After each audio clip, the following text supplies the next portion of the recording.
Yeah, we're early. So what?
Hello, hello.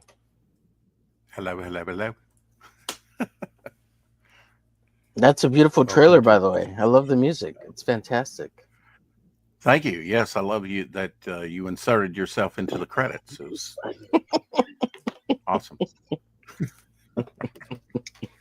Hello, everybody, and welcome to the 4 o'clock Shadow episode Hey, everybody.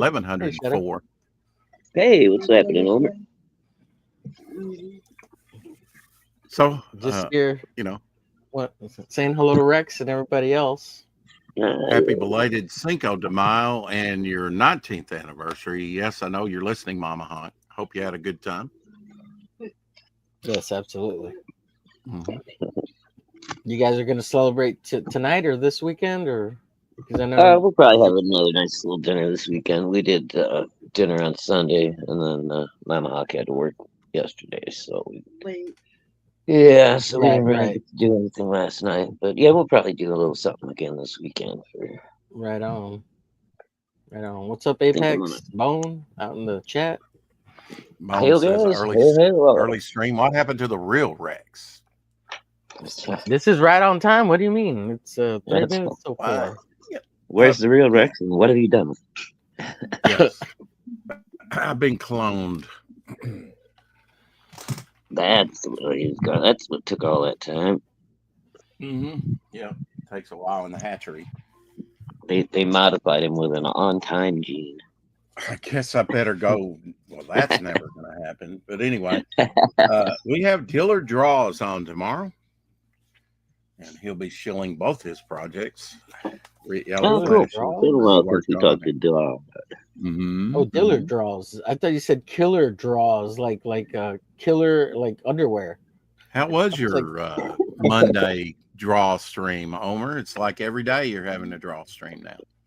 No, I'm just Mondays and Wednesdays primarily, and Saturdays over with Dawn, and Sundays. I do want to try to get into a daily, semi-daily routine of doing drawing friends, like on the off days, like and do something Monday through Saturday, like along with Dawn's show, and then take Sundays off. But I don't know. Wow. I haven't really worked that schedule out because since I'm always hanging out and streaming with other people, I don't want to burn out. You know. I know, right? And then we do random like late night streams from time to time, you and I, and that just wrecks my whole week.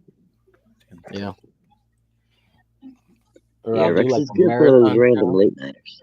Oh yeah. And Elsie too, who message me and be like, "Hey, you doing a stream?" And like, "No, you want to do one?" And I'll throw one up. And yeah, like, when you were out, we did one. And yeah, he likes to do draw streams, occasionally when he can, about 10:30 at night. But he doesn't understand that can throw the next day off, and then that affects the next day. It's I don't know. Yeah, or maybe he does. It's just the time that he can do it. Right. Didn't get to go out last night. Oh no. Somehow my batteries was ran down. The rig was left on in the on position, so I had no power when it come to spraying. And the nozzle we had turned down in case of rain, so rain didn't get in there and rust and whatnot. Right. Eventually, and that was still in the downturn position. And he's like, "Well, all you got to do," and it's like, "Hey, that's not my job description, really. I mean, you guys are just lazy. You should have checked out my tires and everything after I got back, and really Yeah, especially after a look at big road trip. because I put Yeah. it through its paces, and they don't care. But so I got in about 30 minutes last night, I suppose, on the clock, trying to get the thing to go and whatnot. Hey, Marcus. Um, Hey, Marcus. What's up, and Marcus? I went out, at 8 o'clock today, and we worked to 11:30 today. Got the next 2 nights off, which is great for me, tonight and Yeah. tomorrow. I think that's daytime too. We went out and checked a couple of Brooklyn and Paragould, and in Paragould, I found a replacement for the one that got away. Check this out. Oh, Oh, you got a little Mr. Turtle there. look at Mr. yep, Turtle. a little box turtle. He got a Okay, long neck. Yep. He was on okay, the well, don't street, let that so one fly away. no, Yeah. I'm still. I hope I didn't put Abby's meds with the turtle, because if it did, it's out on the side of the road somewhere, and I need that medicine for her. Surely I wouldn't have put it in the back, but I might have, where it could get rained on, because I'm, or blow out I potentially, because it was a very well, lightweight bag, and he was in a right. lightweight box, but in a deep tote, but You apparently not that deep. you didn't throw it in your lunchbox, or you know, you got like a little go bag Inside you the take cab with somewhere. I you. mean, This doesn't is really make coming back sense. You from would put it Atlanta, out so in the no, I didn't back have a in a lunchbox. box. Yeah. Ah, Doesn't really. that's true. I forgot about that.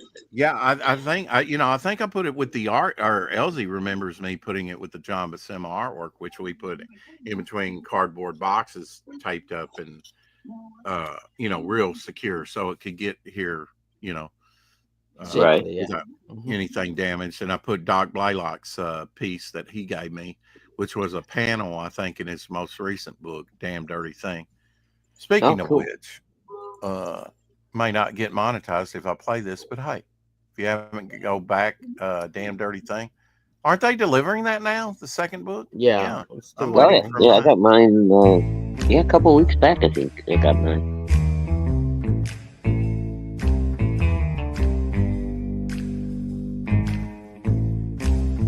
So smooth, you'll think your mother came by and gave you a picnic basket.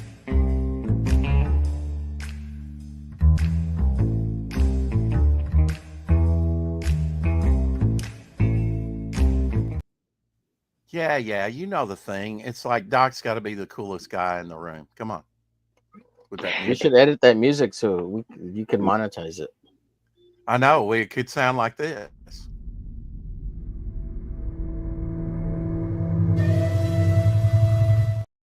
I mean, is that the beginning of Braveheart, or what the hell, Homer?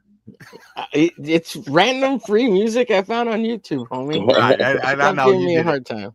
You did it in the It's rush. I get like it. 30 Yeah, minutes, man. I was yeah, like, oh, I got maybe he'll get it before the show. yeah. I could That's always good. go That's back and pretty good. change it if you find something else you So, like that's so it's available. you're our resident Latinx. Uh, I'm the resident is Kleenex. no Kleenex. Yes. Uh, Yeah, don't ever call me that Always again. a sad story. Vote for me, not for Kerry, not for Levi, and certainly not for Shadowhawk. I really thought about getting out of the game and giving all my votes to Levi. And There I you had go. told Levi if I won that I'd give him the ad, Hmm. but Oh, wait, that I double call down and really piss him off. That's good. yeah, well, I felt goaded, so I was like, well, let me put out the Well, feelers you know for what? votes, You and you you do get out there. You do promote. I can try. Sometimes I think it interrupts the flow of the show, your own show, not mine. Yeah, But I mean, that's your own personal preference. You do promote, and that's a That's good right. thing. What kind It of is a gay good thing. stuff is this? Eric and Boyd says you missed the turtle. Oh my god. Hey, Larry. He's got a long neck, man. If he wants to stretch it out there, he's got a big, in such a little compact body. Yeah, I thought damn it, I bought all that turtle food at Walmart when I was in Atlanta, and I need a turtle. And lo and behold, there was one there, and it took me a second. I said, "Stop," and I went back for it. Where'd you find this turtle? On the side of the road? In Paragould, yeah, on the road. I was taking him up to where they have some fish hatcheries up above Paragould, and I said, "This is the line. This is out of your zone and out of Paragould city limits, and this is in the zone. It's like one of those dividing roads." But I said, "You want to come up here because this is where all the bugs are being made. I mean, somewhat, You got water, you got coverage, Are you drunk again? You have a turtle. I do have a turtle now. Mine coming back from Atlanta blew out of the truck. Whee! Yeah. What's up, Eric? Show him to us again, Rex. Maybe he'll pop his head out. Probably not. Yeah, he's Mr. Clamshell. Oh, he's buried in there. Nice little design, Yeah. little darky brown, greenish. He's beautiful, Little man. box turtle. He's cute. Yeah. So you saved him, right? You saved him from the He road. could have got ran over, right? He's on the road, Yeah. right? I mean, just like that little one, you couldn't even Could have know been that speed you could hit bump. that up. Yeah. I like turtles or whatever that is. Rex transporting wild animals across state lines. Yes. Yeah. Yeah. Somebody call the feds. He was Rex there away. on the road going, sanctuary. What am I gonna do? Abby's going, what the hell? I'm being persecuted in my home country. Oh my goodness. Which is Georgia. No wonder you brought up Latinx. Because it's sanctuary cities, huh? Well, the reason I brought that up was the pepitos. Is that Papitos. Did I say that right? Yeah. Pepitos. Yeah. Papitos? Which are pumpkin seeds, right? Papitos. I think that's They taste like I guess. Yeah, I don't They were know selling the them with specific other word. pumpkin seeds in the shell. These were already whole, already just the kernels. And I was like, yeah, I'm gonna that's try. what I think they. Yeah, I picked those up at Aldi, Shadowhawk. I said, "Whoa, new thing," and I do. No, not piitos or whatever. Omer, did you see the cap that Elsie gave me? That's kind of like my signature, kind of, sort of. Oh yeah, I'd seen that. Wow. Oh, it's got your name on it too. Yeah. Yeah. Very cool. That was one of the I things hadn't that seen it yesterday. he sent back with me with the American flag on the side. And I also got this how to draw, graphic novel. How to draw your graphic novel, book. 2011. Yeah, I saw that yesterday. Book. How to do. Yeah, you showed it after everyone left. Yeah. Yeah. Yeah, that's cool. Yeah, so they're called semillas de calabaza, which is pumpkin seeds, but they also call them pepitas de calabazas. Okay, there. And what does that mean? It's the same thing. Okay. Just little seeds, little pumpkin seeds. Little seeds. Pepitas. Okay. All right. So. Bane-like character there. Pretty cool. That's cool. Yeah, I got a bag of those. They were pretty cool. Eric. Show you. I thought at some first Rex was going to call you a Latina there, Homer. I was like, whoa. I'm just pushing his buttons, I'm not going to deport him or anything. I mean, don't call he could get $1,000. He could get $1,000 now. You leave Homer alone, man. I's a U.S. citizen, Rex. I's a U.S. citizen. Don't send me back. This guy's got commitments that he's got to take care of. Most of them say that. Look at my camera's awful. This is a Valiant comic, cool. Savage. Yeah, is that a Turok? It just says Savage. I don't know if that's Turok or, Savage but it Turok. looks Yeah. like raptor claws on his chest, huh? Well, that's what he's Something, always yeah. fighting, isn't he? He's always fighting those alien raptors. Yeah, that is Yeah, From probably Turok. bloody Yeah, he was action always and fighting riveting that. drama in equal measure. Newsarama. Hey Rex, I like how you put your pizza rounds on the stand back there. They look awesome. I saw it Yeah. yesterday. How Yeah, it about that? looked dope. Oh, yeah, I Man. didn't notice that. That's pretty Mhm. cool. Yeah. Yeah, Very show them nice. off a little bit. Venom number 25 here. Yeah, and then you can mix them up, before every show. Where'd Venom these versus comics come from? You Carnage. get these from Elsie? Yeah, Elsie sent them home with me. Yeah. Oh, Mhm. nice. That's I pretty have to cool. look. I have to look on here and see. Sometimes they say, "Oh, fourth printing." So fourth printing on this particular issue on 25. Hmm. They had different covers, so this is probably a unique cover for number, for the fourth printing, which is pretty cool. Like Yeah, different panels, it is cool. I don't know if Yeah, that's mirrored inside the book or what, but I think here's a lot of uh, times those later that prints will actually be a more scarce book. So, Rorschach. Oh, that's true. Yeah, Tom King wrote that, unfortunately, but Rorschach. well, bummer. Yeah, that's cool with the fingerprint though, the thumbprint. Yeah, the artwork's cool. Mm-hmm. Too bad Tom King's He should have involved, but stayed in the CIA. Why'd he have to come to comics? Free Comic Book Day. I might have got one of these when it came out. I Buck think he was a Rogers, janitor in this. Yeah. The janitor. That's funny. one of the original Shadow. sci-fi heroes there. Even before Flash Gordon, Buck Rogers. Dodgers in the 24th of the century. He Oh, wait, came wrong back. guy. Wrong guy. Yeah. And Silver Warrior. This is Frazetta. Big promo thing. Oh, yeah. Wasn't that a Molly Hatchet artwork?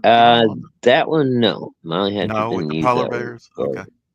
A But I had a bookmark, but big it's 24 cute. by 36. I think it was like a 2,000 piece puzzle or something back in the day that I put together, and then I clear coated it and hung it on the wall like a poster. It was cool. This is West Coast Avengers number 164 pager, Mephisto cover, and it's kind of hard to see because it's raised, it's embossed. See, look at that. Yep, I got that one. Yeah, Got a few of those. I don't think. I mean, I bought it when it came out, but I haven't had it since my fire. So now I got one. I tried to put these Avengers in order, so there's a bunch of Avengers starting here at 226. And I would say all of these I probably bought. I used to have that burn artwork right there. Yeah. Yes. Sadly, it's gone now. I could have funded my comic book empire with that one page.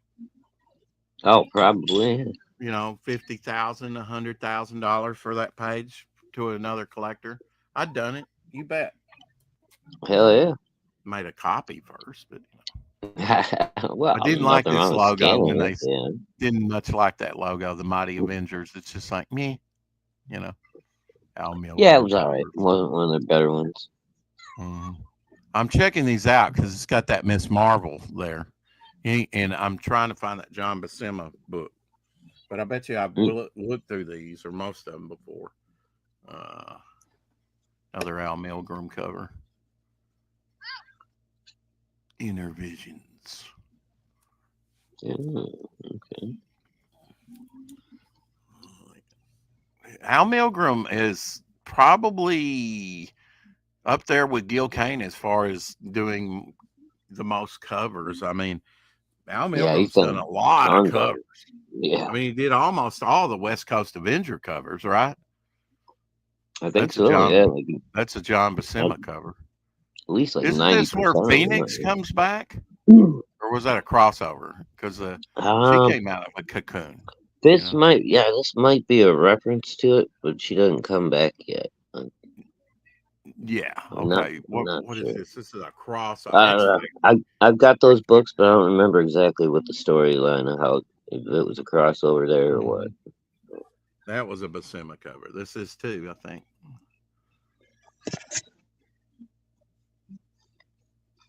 I didn't much like this logo though. No need to get fancy with it.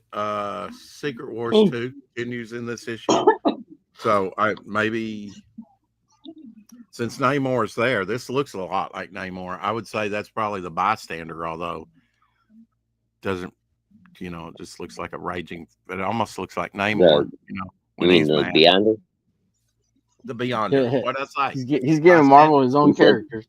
Oh, okay. He said the bystander. Yeah, you just gave away your character. Hey, we're gonna have on John Dillard tomorrow. And he draws the bystander for me. There you go. There you go. With I think I had this one too. I must have been picking up Avengers during this run.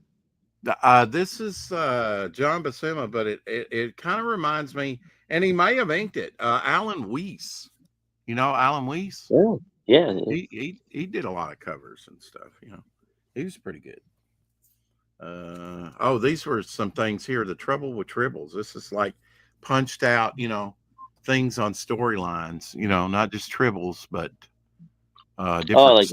Like an oversized card set type thing. And then this, he goes down to the mental institute. That's where they put Kirk in the thing with the light to erase his memory, and he's doing a walking mind meld on him there, on the actor that was disturbed and stowed away on the Enterprise. They look like this. This is a newer, the Ferengi.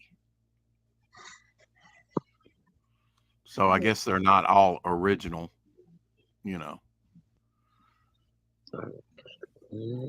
Those are pretty neat, though, like stat sheets there that you can put in a binder. Oh, yeah. And then the pilot. That's a Toulousian.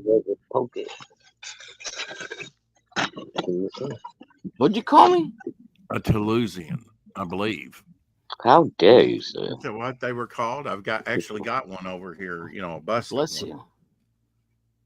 Gesundheit. Toulousian. Let's see, September 8th, 1964, the date of the first draft of Gene Roddenberry's story that would become the first pilot for Star Trek. Originally conceived in 1960, Roddenberry pitched the idea for Star Trek to the studio he was working for at the time, Metro-Goldwyn-Mayer, who declined the opportunity to produce it. Roddenberry eventually sold the idea for the show to Desilu Studios and NBC, based on his unique vision and a small 16-page outline. NBC gave him $20,000 to develop 3 stories from this outline, and The Cage was chosen to be the pilot. It was filmed later that year over a period of 9 days at a cost of $630,000, making it the most expensive television pilot ever produced to that date. Very interesting. And it's got some others here. Saucers, the Borg, Locutus. When the Captain Picard gets his. Resistance is futile. Resistance is futile. So neat, different individual things here. Not seen these before. And we've got a bunch of them here. Loose. There we go. Mirror, mirror.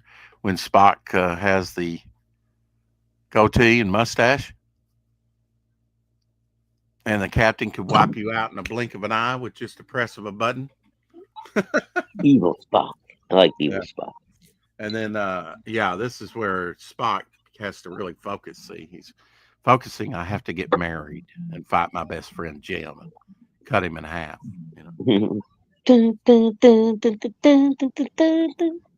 So in Doomsday cigar there, floating in space. That was a good one. Don't you think I know that? Looks like a giant burrito. Don't you think? Hey, isn't that the one that they use for what's his name's puppet Star Trek bit? Yeah, Mark Legend. Yeah, you got it. Mark Legend. He's going. Did you notice in the chat yesterday? He said he was going to Atlanta. Yeah, he was. Yeah, he said he did some kind of AI film, a short that they were going to be showing, I guess. That's kind of So cool. what's the difference? The barcode. Ooh, the barcode. Off the stands in a comic book shop. Does it matter? No. 1986. These are half and half at that point. Right. Yeah. Equally printed. Fitty production. Hercules.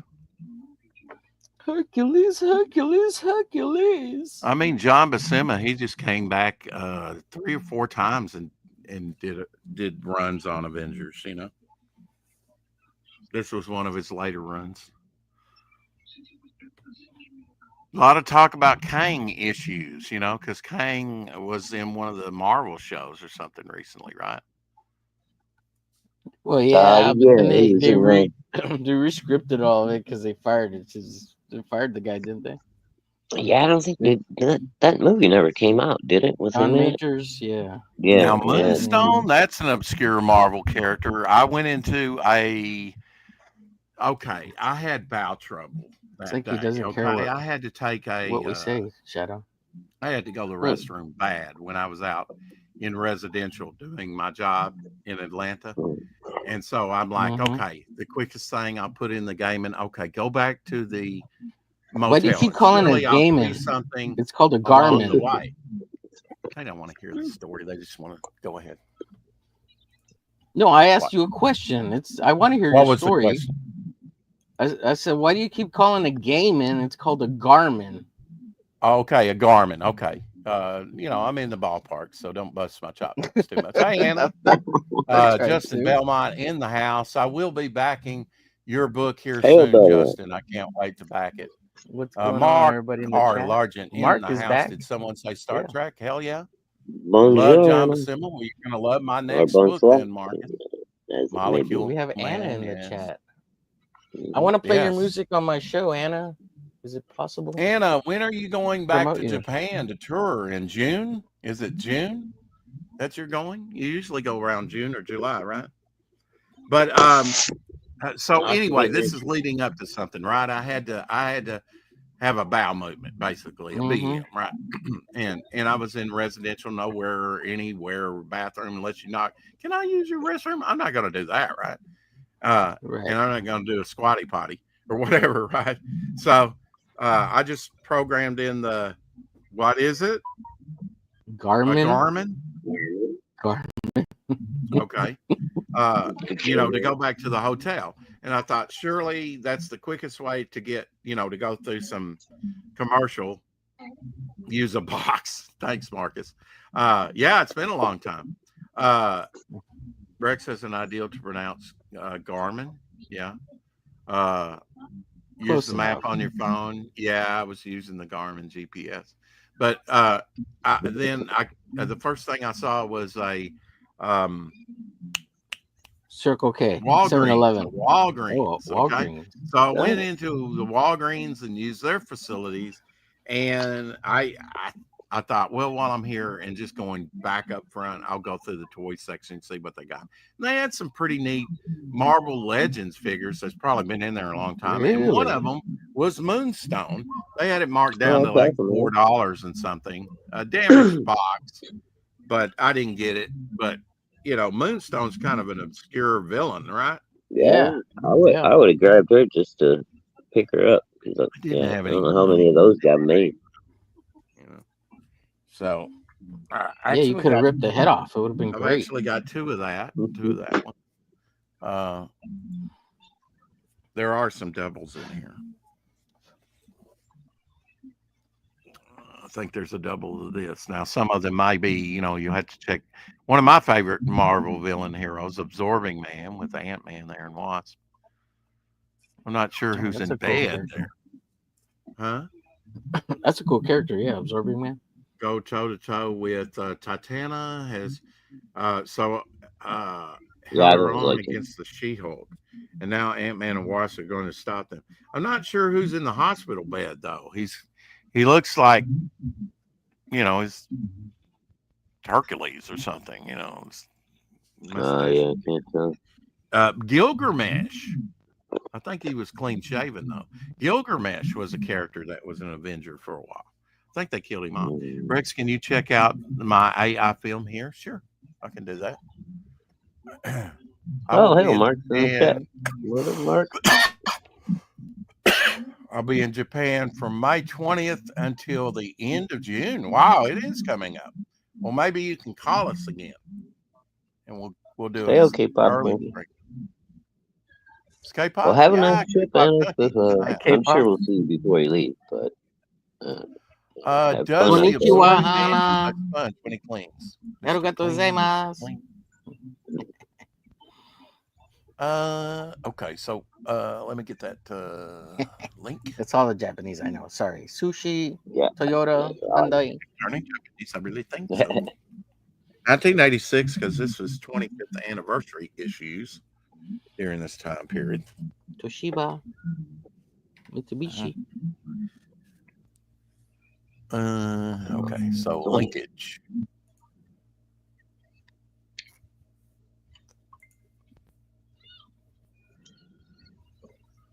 All right. Here we go. So this is what I believe Mark is going to be playing in Atlanta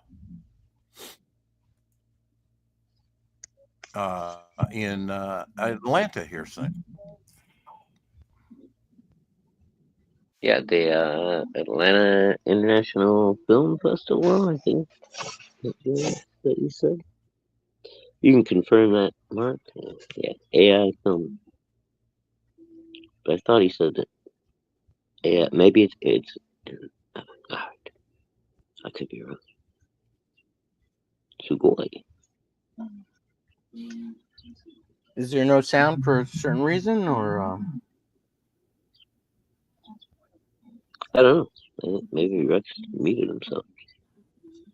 You get to go do a BM real quick. Almost looks like felt animation, doesn't it? Like the characters are made out of felt or something.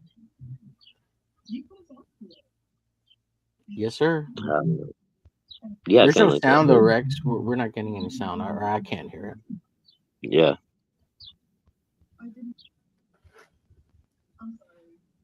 Might be a good thing though, so you don't get distracted.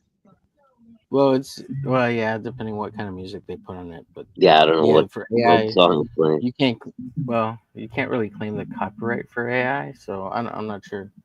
Yeah, that's true too, I guess.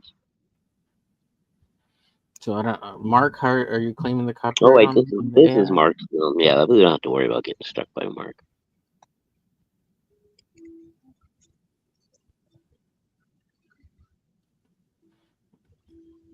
Can Rex hear us? I don't think so. He's like jamming out to the music and everything, and we can't hear it. I don't. I think they're gonna blow. We got no sound, Rex. No sound. Okay. No sound, sir. No sound. All right. I just blew that. Why? I could hear it. Well, sure, you could hear it. I don't know. We could. I could hear it. I was jamming. Yeah. That's what we suspected. You were jamming, my man. Jamming. You know, like when you were out in Jamaica, jamming, you have to select the audio. Well, I was sharing. Let's see. I'm going to strike you for not sharing audio. It's an original song. Okay. All right. Rex, how's the tattoo healing up? All right, Mark, I'm going to send you the link in the chat, and you can come in here and maybe share screen, and we can, But it's 4 minutes long, Mark. What were you thinking? Let's watch it. It's only 4 minutes. It's a short film. It's 4 minutes. That's pretty short for a whole movie, right? We've had to listen to you for hours, and 4 minutes. Yeah, gracious. It's another I've been 4 on minutes. for less than 35 minutes, Homer. What the hell? All right. Well, it just seems Yeah. Well, it does when Homer's here. I mean, wow. He's over there drawing gremlins. Calling him a Latino. Yep. This guy. The love. I can feel the love. Yeah. It's spilling everywhere today, isn't it? Yeah. Thanks for helping with the show. asshole to Latino. That was yesterday. Today I'm pithy. Yeah. Oh, you're Who something. pissed in your coffee and said, "Wake up"? Mm-hmm. Who peed in your post toasty? The turtle. The turtle hasn't moved. He's like, you know, he was quite active in my little He's in tote. fear of his life. The guy who bought a turtle or found a turtle and killed it on the highway Yeah. just No. rescued him. No. I'm sure the other guy was a little, tougher than that. Oh, you think? Blew out of a hope, car 50 miles an hour. We don't know. We fine. really don't know. It could have been 30. He's Could have fine. been. He was in a box. Welcome to the show, Ethan Van Largent. All you had to do was turn on the audio. Oh, wait. There he is. I was listening to it. Now, how do you? It's a music you video. just share- Not music. Yeah. You just share screen, Mark. How about that? You bring it up and you know how to do it. All right, let me- Yeah. There See he is. if it lets me do it. Rex forgot everything. He forgot how to stream and everything. The Barely get on the battle. internet. It's been a long time. Yeah, it's been a day or two. Let me see. Hey Rex, we've missed you over on the Hump Day show. You gonna make it tomorrow? I'm gonna It's been try. like a month. It's been like a month. Yeah, People are asking. They're like, how's the does ratings? Oh, they're actually really good. They're really good without you. Get away. Uh-huh. There we go. Somehow I knew that was coming. Oh man. No, but people are asking. They miss you. Mm-hmm. I'll be on topic list tonight. Well, that's cool. Yeah, I'd love to be on topic list too. Drawing, Hopefully, Jason sends me the link. I still be need to do a little embarrassed. to that ant round. Hang out with the big kids. There's Gilgamesh right there. Gilgamesh? Gilgamesh right there with the horns. He was an Avenger for a little time. I think they killed him off. Yeah. All right, Mark, So you got a setup for this about what this is all about? So there was an incident back in 1970 in Florence, Oregon. They had a whale Hey, Katie D. Hi, Katie. beach itself, and Hi, Katie. the highway workers decided that a good way to get rid of the dead whale was to blow it up. Yeah. Oh yeah, I remember that. Reading about it. Yeah. So this is a touching tribute called the Ballad of Splody the Whale. Yeah, isn't there video news footage of it? Floating. There's a news story that's hilarious. Yeah. Oh, that's awesome. I mean, And when the they blew him stench. up, it looks like, when Bush gathered up all that stuff in Iraq and said, "Here's the weapons of mass destruction." Boom. Well, that's the thing. They have footage of the initial explosion, but then all the whale meat starts falling on them, so they all turn around and run. Yeah. Yeah. That's so crazy. All right. So, tell us about you're gonna show this, premiere this in Atlanta, Georgia, right? Yeah, at an AI film festival. Believe it or not, except for me writing the lyrics and obviously directing it, this is all made with AI. Oh wow. So, Okay. So let's take a listen. Shadowhawk, we are getting some feedback. What do you mean by directing it? Just out of curiosity. well, obviously, I knew Like what shot prompting it? I knew what shots Okay. I needed. I knew what order I was putting things in. I needed to get the same way I would do an animated film, except I didn't do the animation. But I still obviously am. Yeah, so it doesn't spit out the finished movie for you. You still have to do the human part. Yeah.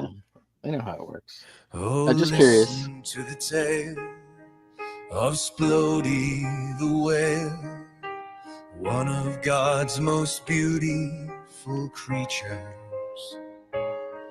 When Splody He got beached, a decision was reached, and spectators filled up the bleachers. He was too big to bury, way too heavy to carry, and the smell made everyone nauseous. As options were weighed, the decision was made. There was no time for us to be cautious.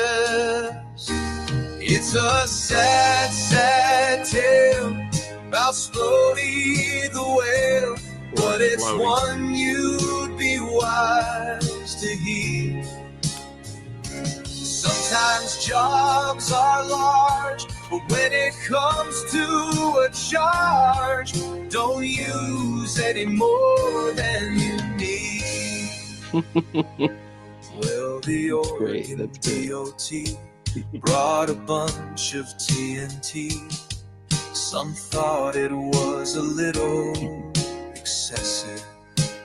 When the countdown was done, blubber blotted out the sun. The explosion was really impressive. It's a sad, sad tale about Splody the whale, but it's one you'd be wise to hear.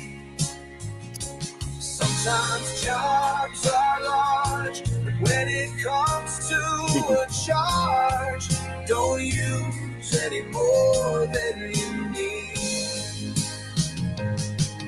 For 16 miles round, the whale bits rain down, hitting dads, sons, mothers, and daughters. Big chunks fell like stars, hitting buildings and cars, and scaring the bears and the otters. Wow, this is hilarious.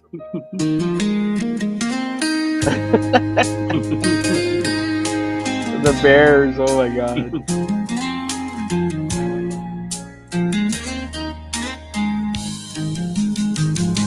It's a sad, sad tale about Splody the whale, but it's one you'd be wise to hear.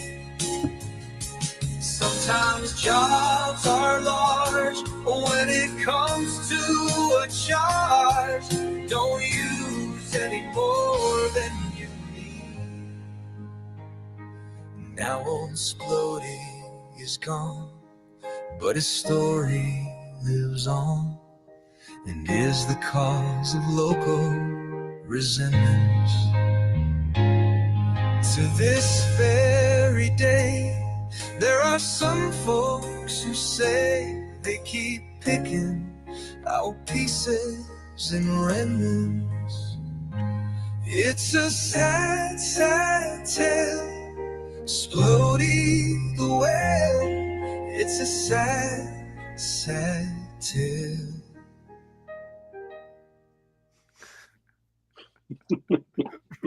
That's great. Congrats. That's Thank funny you. as hell. Yeah. I should have warned you about needing Kleenexes, but it was sad. Yeah, I It got was toilet sad. paper. Will that work? So here's the crazy story behind this. It took me about a day to make that. And Wow. so I basically worked on it, not this past Friday and Saturday, but the Friday and Saturday before, submitted it to this film festival. It got selected in like an hour and a half. And now, like 2 weeks later, I'm going to be watching it with an audience at a film festival. That's how fast this went. That's cool. Very cool. Congratulations. It's crazy. I've been having to mess with a lot of this stuff at work. So I just, I had been so moved by the story of the whale that about 10 years ago when I first heard of it, I wrote a poem about it. I just thought it would be funny to write this epic poem about the thing. And then they've got this AI that you can basically feed it lyrics, tell it what kind of song it is, and it spits out the song. So I wrote a chorus for it, broke it apart into the right structure or whatever. Took about 6 times, and it hilariously sounds like a real song. Mm-hmm. Yeah, the song is fantastic. The lyrics are great, man. Thank you. And so then it was just a matter of figuring out how to do visuals for it. And there again, I mean, it's like filmmaking on speed. I was just like, so I decided that to finish the story, I needed to go ahead and go. So I'm going to be there on Saturday when they show it. And there's a couple of laughs in it, so I'm excited about hearing the audience react to it. Yeah, hopefully they laugh. You know, yeah. It's meant to be funny. It's sad, right? But it's funny. Right? Yeah. The sad part is definitely tongue in cheek, but the it's only sad because the whale was already dead, so it's not like they were trying to solve the problem, you know. Yeah. Like, unsuccessfly, I should point out, because I think they used the stench last for like 3 months or something. It was pretty bad, and when they blew it up, the majority of the whale didn't go anywhere. It just stayed there. So they ended up having to bury it anyways, and that's the thing. It wasn't just that you had chunks of whale meat falling on you; it was smelly, rotting chunks of whale. Yeah, and one of them, a big piece of it, actually fell on a car a quarter of a mile away and crushed the roof of it. The passenger part of it. Yeah. I suppose you could sue the city. I suppose you could sue the city over that if you were, not just the damaged car, but if you were inside of it and hurt, you could sue the city probably for millions of dollars, right? Yeah. But it's a crazy story that they just thought, okay, well, we got a problem, let's just blow it up. Yeah. So I've been on the poster and stuff. I've been using the tagline that most problems shouldn't be solved with dynamite. They can be, but they shouldn't be. Yeah. Have you ever seen these before? The little binder sheets for the Star Trek episodes? I think it was one of those things that you got like one a month or something like that in the mail. Oh, okay. Like and one then you would, right? Right. You would pay for the subscription, and you would get like the binder, and then each month or whatever you'd pay for the subscription or whatever. I think I have some of those from an estate sale. But and they also had some cards that they put out that were on like metal. They were fairly big. But I don't know that anything related to that is valuable anymore. I don't think that the collectors are. Well, Mark, tell us about after we play your trailer how this is going here. Oh, we don't have to play the trailer. Only on Choppy Ass Theater.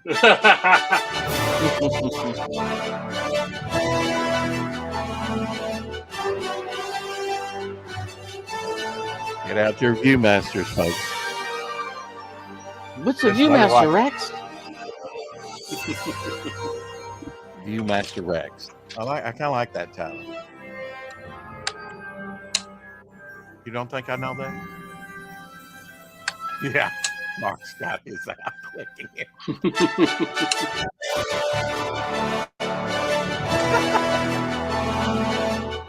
That's being facetious.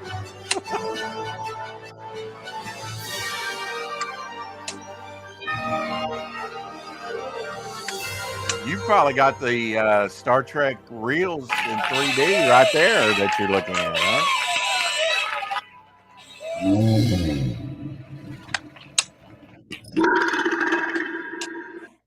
How rude.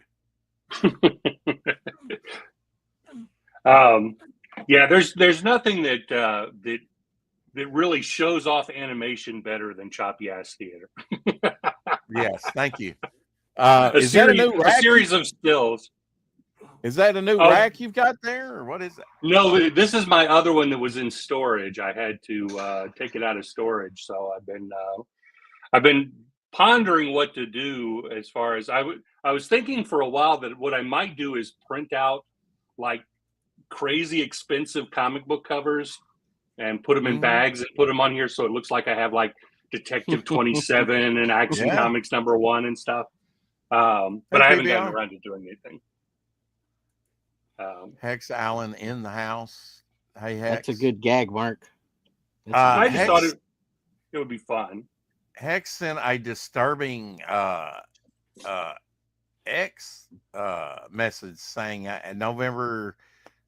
after November, it was like November 26th or something, this X account is going away.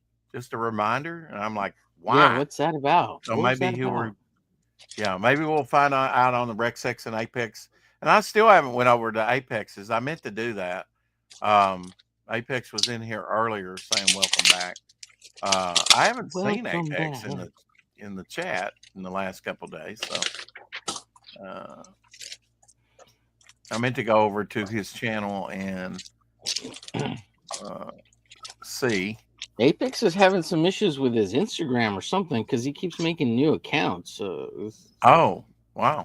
Okay. Yeah, I don't know if he's gotten hacked or something or what, but that can happen. I think it happened to Shelby Robertson over there years ago on Instagram. Yeah, my Facebook was hacked. He got hacked by somebody, I think, last week. About a year ago. He's been trying to straighten it out. And I've been picking up some of these. By the way, Mark, sorry I didn't get to say it to you a minute ago. I was echoing. Somebody muted my mic. Oh, no. But thank you. As I've been picking up some of these Treasury Edition facsimiles that DC has been putting out, and some of them you can get them with foil covers. Oh, wow. Yeah, it's pretty. It's Batman Strangest Cases, The Untold Legend of the Batman. This was not Treasury Edition. This was a mini series, but they put it together as a Treasury Edition. Oh, that's kind of cool. And then, of course, Superman Flash. So awesome. You're the guy paying like $15-$16 for these giant Treasury foil editions. Yeah, I think they're more like $20. But you know what? I couldn't get very many of them as a kid because Mom wouldn't buy them. So I'm kind of like going, hey. Well, they were $1.50, Mark. Come on, that's expensive back then. It was at least for my mom. It was like you're not spending that much on a comic. But it's huge, Mom. It's huge. That's right. It's huge. And they're I think the next one coming out is the Superman versus Shazam Treasury Edition. Although the DC ones were called Limited Collector's Edition or Limited Editions. They weren't called Treasury. That was Marvel's. I think I'm being very magnanimous after this last comment there by Mark.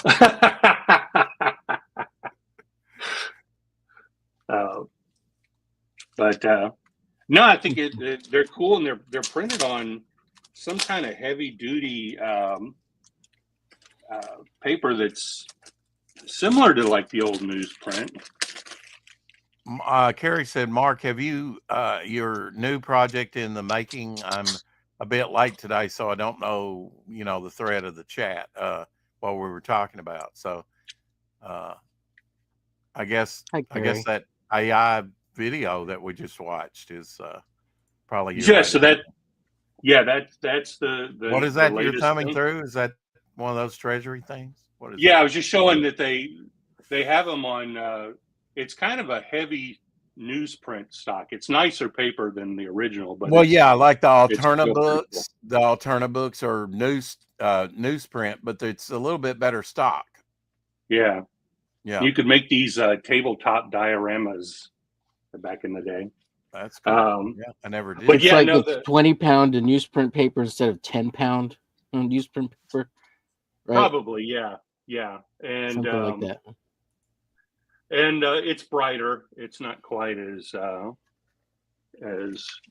off-white as Brown. those used to Yeah, be. Yeah. yeah, yeah. But no, I really had no intention of doing anything with that music video. I just did it for fun, but it came out so much better than I expected. So I had to email the festival and say, will you take portrait mode movies? Because it's not widescreen. I did it just as a lark, and I thought it would be fun to just be, a lot of people just watch stuff on their phone. That's a great word, just for a lark. Yeah. Yeah. On. And so yeah, it's just been one of these funny things of, you know, and not long, a little over a week ago, I didn't even know I was going to make that movie, and now I'm going to Atlanta to watch it on the big screen. So how about that? For you that didn't get to see, I found a turtle on the road today and brought him home. Okay. Because in Atlanta, I bought all this turtle food at Walmart, and I lost my turtle. He went wee out the back door, out the back of the truck. Hey, had you picked up another turtle, or you took a turtle with you? I found a turtle there, and I was bringing him back. Got him all the way back to Jackson, Tennessee, and from in between Jackson and here, about a 2.5 hour drive. He kind of went to fly, you know, I guess. So some poor turtle. They're tough. That's why they got a shell. You know, he probably survived the impact. You know, he got immediately run over by somebody's windshield. You know, and you get these like that. You know, there's a whole adventure story of this poor turtle getting run over, smashed. Right. That's your next AI project there, Mark. There you go. The ballad of Rex's turtle. Yeah. Floaty the turtle. I was calling him Houdini because everything I stuck him in, he got out of. He was, you know, determined to get away. He clearly wanted to not call him Rex Splatty. the turtle. Yeah. Splatty the turtle. Splatty the turtle. Yeah. A rare look at Shadowhawk's socks. Oh, look at that. We can living room there. I don't know why my camera came on. That was weird. Okay. Did you butt dial me again? A little turtle Rexplode. Rexplode. Splody. Yeah. Poor Splatty the turtle. Splatty the turtle, right. Yeah. Oh, they killed me. I haven't done it yet, but I was like thinking one of the things I want to get is like a little mini chainsaw, maybe not a full size one, because they're dangerous. You know, I know a guy that cut his leg pretty bad with the bro, I'll chainsaw, tell you what. You know? And I know people say Temu is crap, but I bought one of those little handheld, like 7-inch rechargeable chainsaws off of Temu for like $30, dude. And that little thing is great for cleaning up around the yard. You know, as long as it's not too fat of a stick. Yeah, I don't know. I where my trailer is, my old art trailer, it's been out there so long that the pine trees have grown up around it, and I'm sure like when it really bushes out, you know, it's sort of obstructing the door to get in. I don't think I can even get in it without doing a little cut work, you know, to get in the door, to cut the limbs. Did I get you one of those little handheld battery ones, dude? They're really not. Yeah, they're nice, and there's not like a super amount of torque, or it's gonna kick on you or anything. Right. You know. Yeah. Just take your time sawing something that's a little larger, maybe. Yeah. Just let the saw do the work. You know, don't try to rush it. Yeah. That's all I want is to cut. Just be a man, Rex, and get yourself an 18-inch saw and a good old gasoline. Yourself a handsaw, boy. Yeah, that's a little bit. That's too much work. You gotta get that gasoline going. Yeah. There you go. It's a pine tree. It'll go right up. Of course, your shed might go with it. There is that.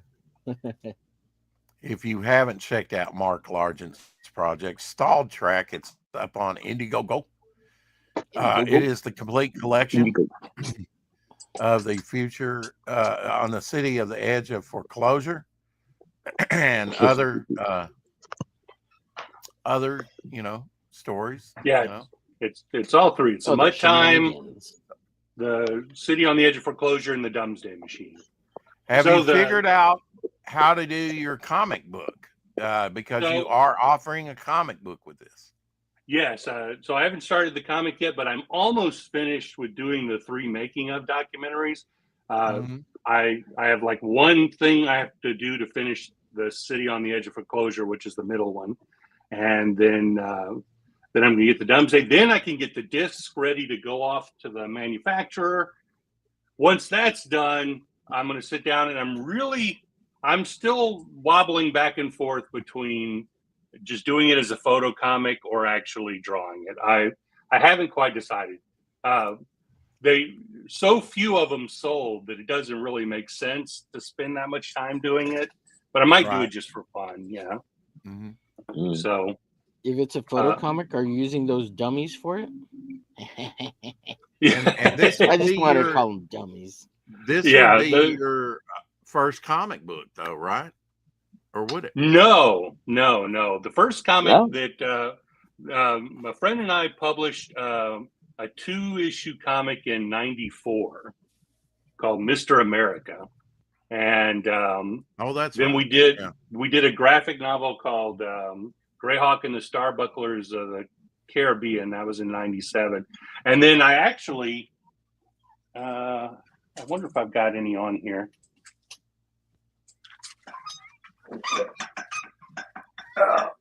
That's the thing about those spinner racks. You can oil them and they still squeak. Yeah.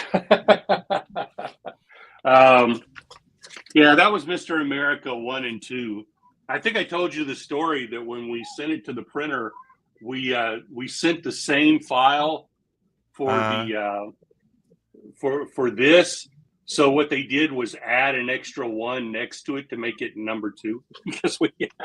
Oh wow! We messed up on that. That was number 11. It went from issue 1 to number 11. Yeah, the Greyhawks is sideways, right? Right. Yeah. So we got in trouble. Diamond wouldn't distribute it because it was the wrong size. It's the exact same size as a comic book, but because it was sideways, they wouldn't do it. Wow. That's crazy. And then for City on the Edge of Foreclosure, I did a photo comic that was done with the covers to look like the old photo novels from the 70s. Yeah. And so it was a flip book. So you had a Mutt Time on one side and that's City cool. on the Edge of Foreclosure. This is one of the messed up prints that has the cover the wrong way, but it was pretty cool. I see one of your posters back there. Was that just something you made for yourself or offered on that earlier campaign? Yeah, I've never offered the posters, but I've made posters for all 3. That's cool. And but so my thinking is, since if somebody has this, then they get the Doomsday Machine one in its photo, then it matches all together. So I don't know. My original plan was to draw something because the cover, is meant to look like one of the old gold key. I love that. Yeah. Because there's not that many people mimicking the old gold key covers at all. Yeah. Right? No. Yeah. And, but so of course, I'm going out of town this weekend, but hopefully within a week or 2, I'll be able to get the last of the documentaries made.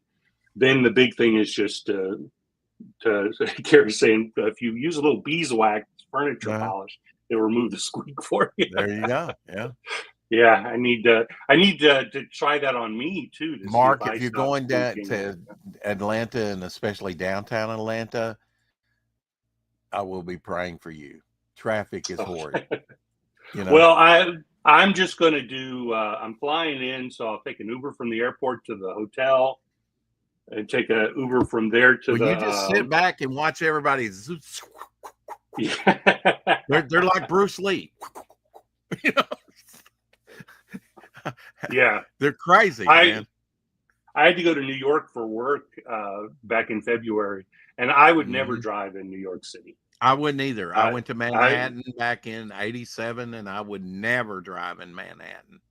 yeah, They're it was. just they It's come up about 30, 40 miles an hour within a quarter of an inch and park right next yeah. to you. You know. Oh yeah, staying in your lane is not a thing there. It was definitely just go and Mm-hmm. go back. It And, was and Mark, I don't care how careful you are, you will get distracted and you will go over the line at some point. And in some places, that's enough to get yourself killed or yeah. hurt. Uh, I just don't like the close quarters. Zoom, zoom, zoom. I got to get Yeah. home, or Well, get to work or whatever rush. yeah. Now, I mean, we have downtown Dallas. It's not too bad. The only thing that's annoying with downtown Dallas is all the one-way streets because you do have to figure that out. Do you have where you go. roundabouts? In the city? No, I've seen them in some of the suburbs. Yeah. I don't like roundabouts. Yeah, I don't know that many people that do. I think they just put them in as a novelty, but they're really annoying. Well, a lot of universities have them. It seems like university towns, Yeah, or around schools. I don't know. I don't know that they make driving and getting where you need to go any easier. But they're trying to indoctrinate the young. Yes, the younglings. Yeah. In the future, everything will be roundabouts. Yeah. Wow. Yeah. But no, it's annoying. This film festival, the award ceremony isn't until 11:30 at night. Oh wow. Which it's a little bit easier on me because I'm in Central Time Zone, so that's Eastern, so it'll feel like 10:30 to me. But that's still really you'll gain it's an still hour. really late. Yeah. Yeah. But yeah, I'm like, oh man. But it's part of another film festival, and I guess they've stuck the AI stuff at the end. Yeah. And are they at least going to feed you a dinner? No. No, they don't do that kind of stuff. No.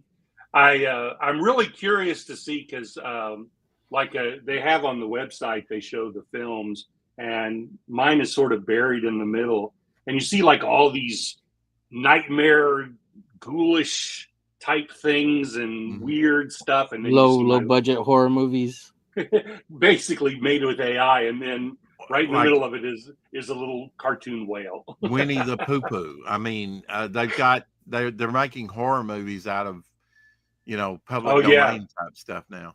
Yeah, they just they're doing Popeye and everything is horror things.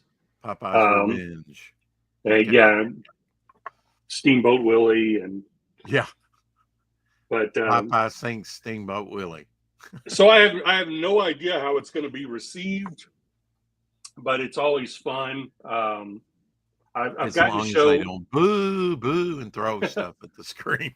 It hasn't happened yet. So the stalled trick, I've gotten to screen all three of those with audiences, and for a comedy, that's really the missing part. You need that. You need the audience laughing. Nice rug, nice carpet there. Yeah, got a Shadowhawk rug. That was his big bird thing that he had on the couch when he got it. Now it's on the floor.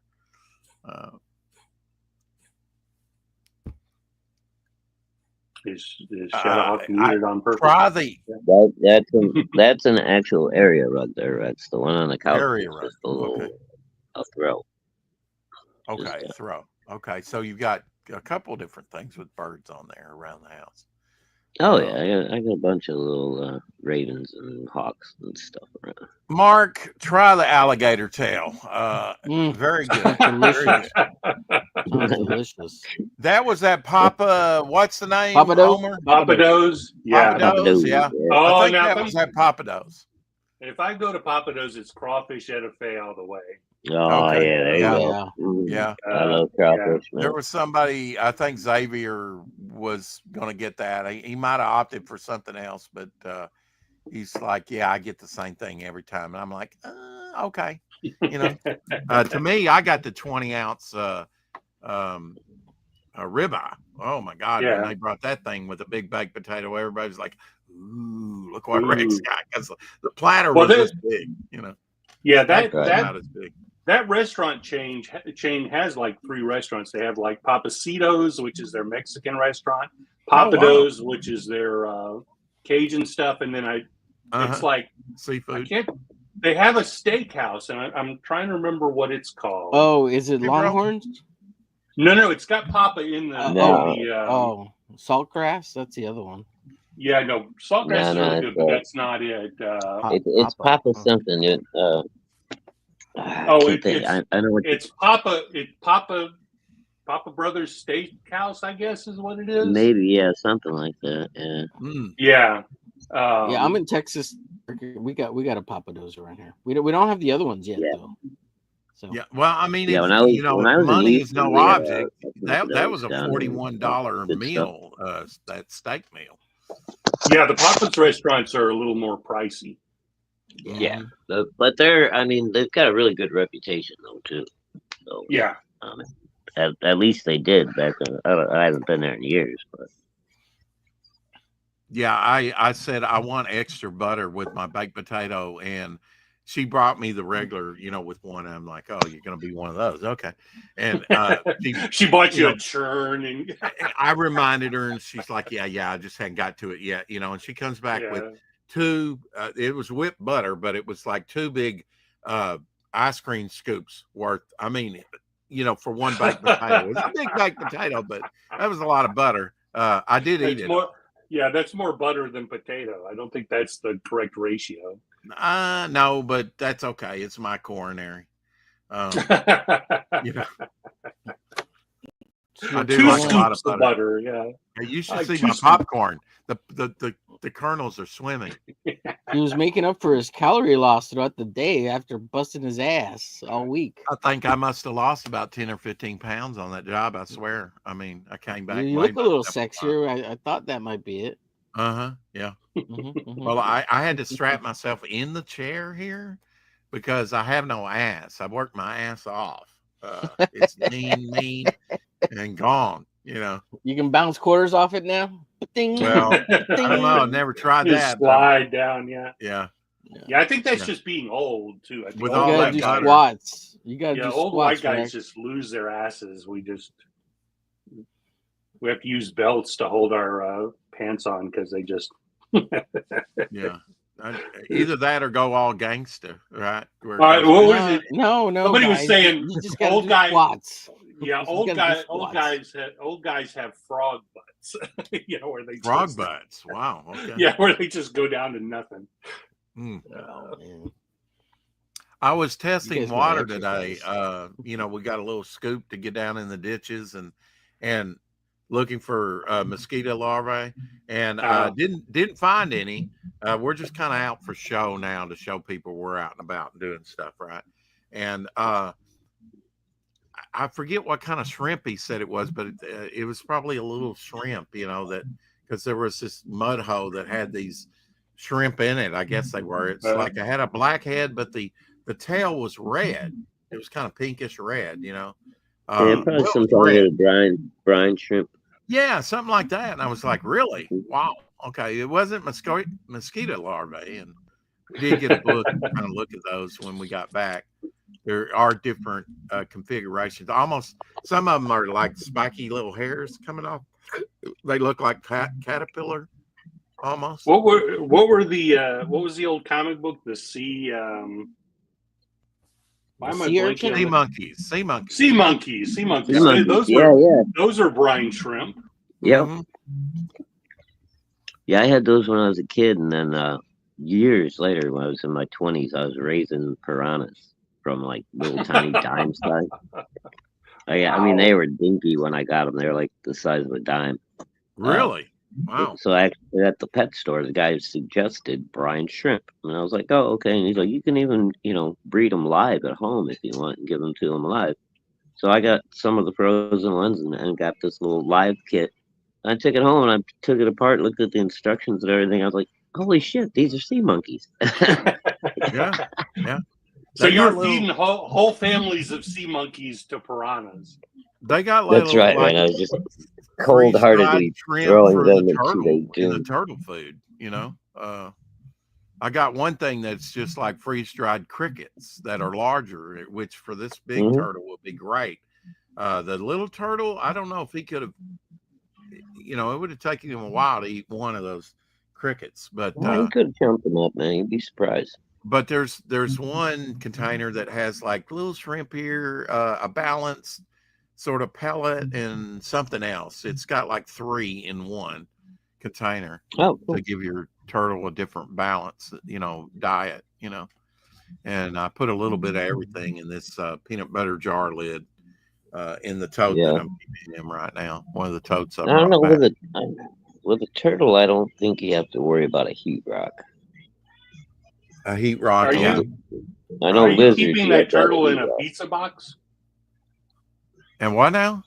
Are you keeping that turtle in a pizza box? Well, this is like a Campbell's tomato soup. Okay. Oh right God, now, turtle soup! Oh no! Yeah. You know, while we were down there, they said the alligator legs are like they taste like turtle eggs or something like that, or turtle soup, something like that. But now he said the tail was the best part, and it was good. All right, we got a new one for you, Mark. It's going to be the Ballad of Splatty and Spicy. I would rather eat the alligator than the alligator eat me. Just saying. What does Abby think about this turtle? What does what? Who? PETA? What? Abby. What does Abby think about this turtle? I have not introduced them yet. She's kind of oblivious to it right now. I didn't even really show her the small turtle that went a flying. You know? She's just gonna immediately bite its head off. Yeah. Doubt that, but yeah, that's a good. Nah, she probably.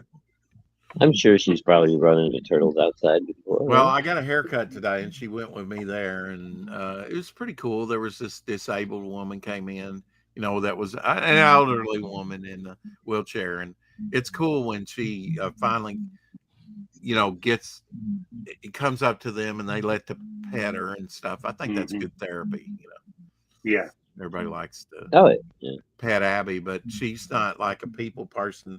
The harder you try to have her here, Abby, you know, and she ignores you, you know. I'm going to stay around because she's around me all the time. But now, if you ignore her, she will come up and eventually on her own and sniff you and be curious, and you can pet her. Hey, Phil. Hey, look at me. I'm cute. What's up, Phil? Yo, Billy. What's up, brother? So looking at the Rippaverse, I was going to look at Golden Patriot Dillard's campaign. Here. What? Well, Dillard's campaign. Golden Patriot. He's called no. Well, yeah. I thought. Well, I'll click on it was Rippasend, right? And you click on campaign, and it brought up another thing that he's doing. I guess Aromatic Chronicles Green. Achromatic. Okay, achromatic. I was wondering what green smelled like. Yeah. What the hell? It's still a stupid. It's still a stupid concept. That's drunk C-3PO, the YouTube guy. Apparently he's a teacher, like in his real life. I didn't know that, but he decided he was going to do a kids book, and for whatever reason, these kids live in a world where everything is gray. And then the first color that somebody discovers is blue. I think that was the first book. This is actually the second book now that he's done of this Achromatic Chronicles. There you go. Can kids read the word achromatic? Dude, that was the first question a lot of people said. It's like Achromatic Chronicles, and this is aimed at like 4 and 5 year olds. Yeah. How about Cat in the Hat? That's a little easier. It made $119,449 total sales. Wow. Yeah, I know, right? Yeah, he did. He Yeah. did all right, but I think he actually did better with his first book that he did by himself before he went through Ripper. Hmm. Yeah, he made a buttload on the first one. Yeah, Mm-hmm. but all he says after all the printing costs, all the profits, he donates to this like children's home. Oh, that's Yeah, awesome. yeah. Yeah, John like 3PO is he he's does all not a this great charitable work. Yeah, comic book author, but he's a really really good guy and does all kinds of really yeah. good So things that's for. why people are really encouraged to back Well, the this campaign is Yeah, book. closed, but let's watch the trailer on this one, shall we? Do we have to? and I mean if he's using Yes, the money yes, from you have these to. to I know. finance that, I'm that's teasing. cool. I'm teasing. I'm teasing. But you'll Oh, see once it. again, no audio, I guess. All Oh, right. really? Oh, what am I doing wrong? What am I doing You gotta wrong? you gotta select the Huh? audio for the video when you play it. I Choppy can do silent that. theater, yeah. Yeah. Okay. Oh, Well, damn. This is above my pay grade, something all guys. I new. do not like that. Yeah, StreamYard made everything harder now with like bringing in stuff and playing it. Like you got to click everything twice now. Rex, you've done over Uh, 1,100 shows and you can't share audio. Come on. It's I because know. it's been a week and well, all his StreamYard things got reset, so he's got to reset them. it's because no, I'm not going to say that. I was going to anyway. Um, I learned that one from you. I was going to say something like he touched my pee-pee. But What the hell? Wait, when you say you learned that from you, who were you talking from about? Yeah, From there's Omer, yeah, so that's much something he said. so much Uh-huh. I can't even All get right, ambiguity my there. mister. screen to do right. Here we go. See, it seems like it cuts it off here. I don't know. Okay, when I shared mine, it did say look at the bottom of the next screen, and it showed like at the bottom there was the little check mark to include Share audio. sound or whatever. Yeah. Yeah. Okay, that Normally must it's be what I'm checked. missing. Oh, Yeah, God, normally it's sorry. checked, but sometimes that stuff gets reset. All right. Well, I backed this project yesterday to support Dillard, and we will have on Dillard on the show tomorrow. Dillard draws uh, um, the Mighty Golden Patriot project there. I bought the Reenie cover. Uh, Nice. they have a 4 covers. They have Kelsey Shannon did cover A, Mike S. Miller did cover B, Irene did Yeah, cover I C. bought a Kelsey cover. Kowski? It says it's foiled, so maybe I get a full cover of I Irene's. don't know. But Yeah, I bought the Kelsey one. So I know. I think some of cover, them are like foil. It's not a full foil cover. I think it's like foil embossed or foil mm, highlighted. I So just picked the one that I thought the artwork was, most appealing to me. yeah, Um, well, that's why I took Kelsey's. I thought that one was pretty cool. yeah. I like Mass Rob Print Willis cover is D is by Rob Willis. badass. Yeah. Yeah, Rob's is wild, but he's like he's a little off model for the character. Yeah. Well, we Hmm. will see. It was quite costly. It was what I say yesterday, 40 something dollars Holy after cow. after about $43 Yeah, or something like that it after wasn't cheap. And then I went and backed no. Dillard's the Buckler the story so far Yeah. on my comic over the weekend as well. 'Cause I didn't really want to help Yellow Flash at all, just because of the way things have gone. But I like Dillard. Just drop the link for Splatty the Whale. Splody the Whale.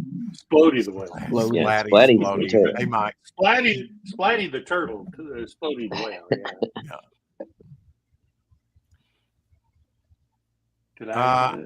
I went over to Apex Comics and I'm seeing the Rex X and Apex show that we did over there when I was there a month ago. I do not see that he did another one, so I don't know that he knows that he's supposed. to have done one. Maybe they didn't do one because I wasn't around. Yeah, I don't remember know whether seeing to that do they didn't this. do one. They didn't do one, Rex. They haven't done Yeah. one. Well, I just checked. The Hex had it the week or so before, so it was Apex's time. So I guess since I wasn't there, we've Hex done it is in the without chat, Hex or sometimes. So I don't know was in why the they chat. didn't do it. They're always throwing me off schedule. I wanted to do one this week, I suppose, but now I can't. So Why not? You can the do one next, if you want to. I mean, they do that. They've done that where they've bumped me out of the rotation before, but You I've can do never one done if it you to want them. to. I wanted Buckler, but the book is as much as shipping was $70 for me. I can't afford it. Wow. I couldn't back. Yeah. Yeah, that's Ouch. Yeah. I'm doing this box set with this, and at a certain point I stopped and re-put it on with no international shipping because I think that's just going to be a fortune. I don't know on Yeah, it's gonna on be the insane. Buckler. Is that does he offer a digital? Like a I digital don't think bundle? so. He should.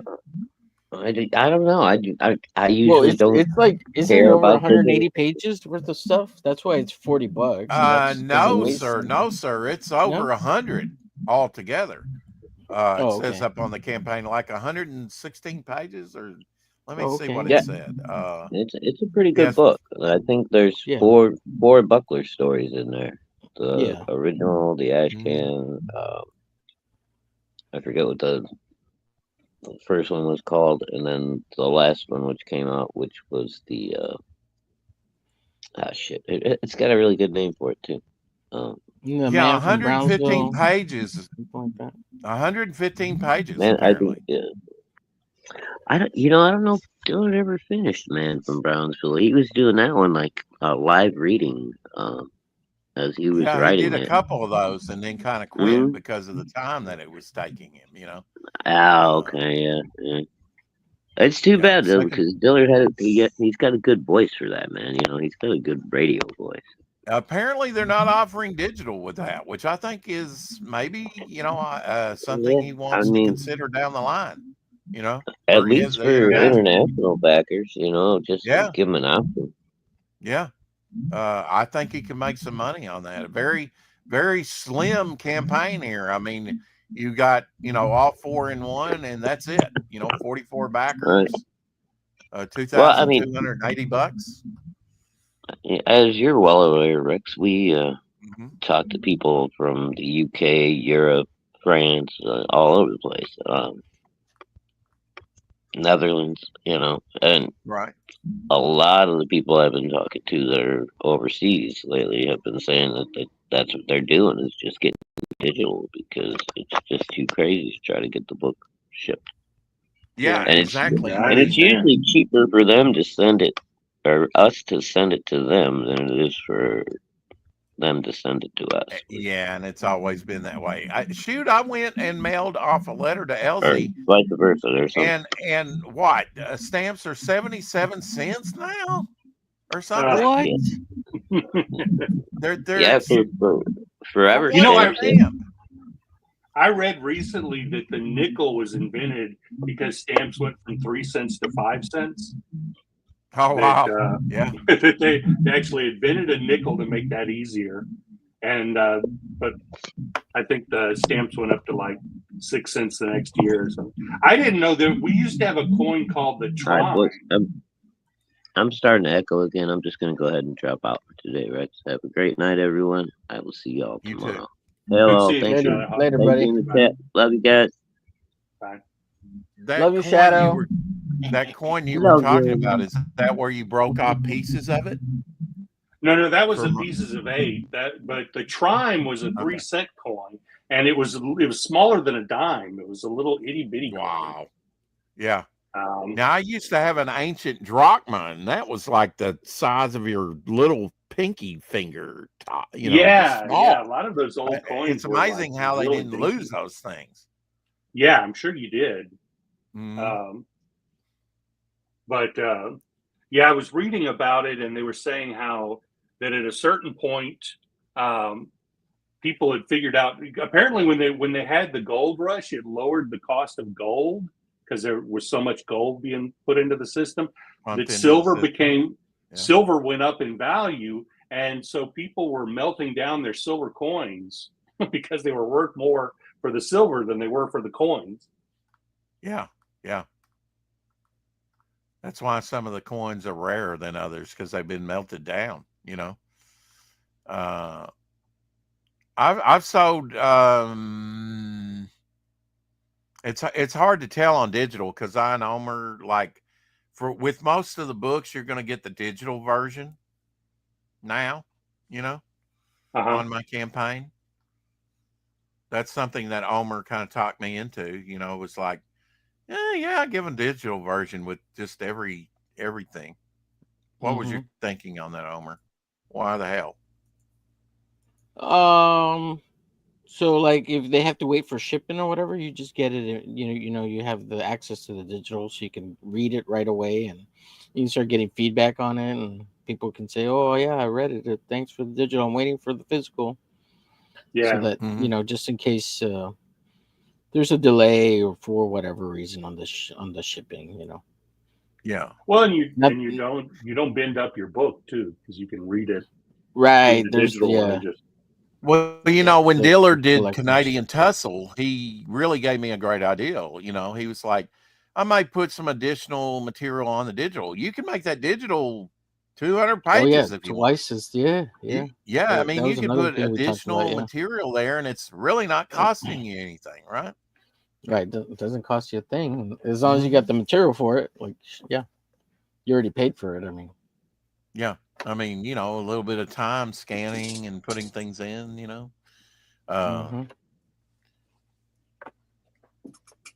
You could do virtual trading cards if you wanted to. Oh yeah, super limited collectors only digital cards, chase cards or something. Or something. Yeah, I mean, do something different, Absolutely. Yeah. We've added a lot to this campaign, and we'll continue to tweak it. I hope to get some original artwork from Tank Ferret here pretty soon to put up on here for people to buy. Yeah, we need that alternate back cover, man. Yeah, I have talked to him about that, and that should be coming down the pike here pretty soon. Now the Midnight Triptych's he's going to print that out and ink that, so that will take a little bit longer. But yeah, we've gotten a bunch. Maybe he can send you a copy of the digital version just so you could put it up in the meantime. It's not the final art, but the Midnight, yeah, the Midnight. It'd be cool. Yeah, if he's got it completed. If he's got it completed, yeah, I could definitely put it up there. Yeah, he's got it done. It's the pencil roughs, but okay, he has it done. Yeah, but you definitely want to back Devil Flyer so that you can get your charter member card. Oh yeah, I'm gonna get one of those. That entitles you to free stuff. I bought the ash can and the digital. Hey, everybody, for the first freebie along with that may get original artwork from me. It may be something that I produce. I just don't know yet. This was a neat one we did, Twisted Man. That came out great. Oh yeah, that was a cool one. Yeah, real cool. That was a happy accident there. But you still need to do the Devil Flyer though. I do. That's a good one. I tell you, Mark, that's a great idea. And I also wanted to look into, the Pez, the cost of doing a custom Devil Flyer Pez. Because even if I had to make a minimum of say 2,000 of them, I know I could sell the overages on eBay over the next few years. There's a lot of collectors. Oh yeah. Oh, where would you make those at though? You would have Pez. They would either be made in. I wonder if I could request Hungary, because Hungary's the only other place besides China that makes them. You could do 3D printed custom Pez like. There you go. It's not official. Yeah. It's not official. And I mean, yes, I could do that for my customers, but I'm just saying if it doesn't get accepted, if they don't do it, like if they don't want to do it, Well, right now we would have to do about 70 or more of them, I mean, am I blocked? Blows in the mic? Testing. Hey, Doc. Just didn't see you there. Hey, Doc. Doc, What's I'm going to up, drop Doc? the link into the chat, and you're more than welcome to come on. I need to have Now they're Doc on like just. bestest friends since they met in real life. Oh, Okay, sure. Mark, Let's you didn't go get with to see that. that? They got to meet in real life. They're all huggy, kissy, oh, face. they're bestest pals now. Yeah. I'm jealous. I'm jelly. Mhm. Well, JK, you know, JK. I mean, if anybody can tell us about Atlanta, Georgia, and Georgia, it's Doc because he was like 60 miles away, maybe. Okay. In Georgia, Georgia, oh, sweet Georgia. Georgia. What's going on, Doc? Greetings and hello. And What's up, salutations. Doc? Like some old time radio there with that static. What There's static. Mhm. was some kind of noise? You got water running or something? Is it raining? No, let me make sure I have the right microphone running here. It's just his gravelly, melodious voice. I don't hear anything. Oh, I've got my headphones on. I can hear. Maybe it's just wind or rain or something. Well, I mean, my air conditioner is running, but that's not close by. Hello, Carrie, darling. I don't know. Now, Mark, all of a sudden you sound like well-read the sound Nazi. Well, I have terrible hearing. So the Big fact that house, I can hell, hear Hydra. it means Well- it must well- be there. Yeah. Well-read had me out on his show in the Mhm. dead of summer. It's 5,000 degrees in the deep south. And he goes, I need you to turn off whatever is blowing that air. The noise is distracting. I said, it's my air conditioner. If I turn it off, I'll die. Yeah. Oh, look at that lovely mug there. And I'm Rex. keeping my tea that I got at the Oh, hotel in it. It smells very Okay, nice. all right. nice. He's disgracing it with tea, Doc. With tea. And I Coffee. delivered Elsie's to his on the way back, Doc, and Good, Excuse me. good. got Abby to the vet over there because and she, for the most part, with a little heart, I forget what it is exactly, but that's what's causing her to, hack a little. I think the activity of getting her out and doing all that, with the motel and everything, taking her down in the elevator was priceless. She learned to do that, and love that. She always wanted to go. And the great thing was my room was right there, number 316, right off the elevator, and right next to the ice maker and the snack machines. Oh, that's a Right. good location. Yeah. Yeah. Which I didn't use any of that, but I went down to level 2, and it says ice room and snacks, but it's not. It's laundry, and Oh. it's coin operated laundry. So you put $3 in, you can do a wash. You put $3 in, you can do a dry. So it costs you $6 to get something washed and dry. Damn. Wow. Yeah, and I loaded that thing up, Doc. I went down there like on like spur of the moment whim. I thought he was going to come let me down tell here you, and talk Rex, to us about the job, and he's like, "No, I'll meet you at the motel in Atlanta." I'm like, "How am I going to get there? I had to call the boss and say, do I take my work truck, my own personal truck, or what do I do?" When you were here, Rex, Mhm. I meant to ask you if you needed to do a load of laundry while you were here because we had plenty of time. Oh yeah, uh-huh. But it slipped my mind because I thought we're having a good time. Yeah. And really we could have had more time together, but I went out to eat that night. So Yeah. I was stuffed to the gill. I didn't even get any Tessa birthday cake, and I meant to eat a piece of it. Just You to mean say that I did. Tacy. Or Tacey, I'm sorry. You know how I am with names. And who was that other strange woman in your house? That was your daughter, right? Yes. Yes. I got to meet her briefly. Yes. Look, Doc, I'm clean shaven.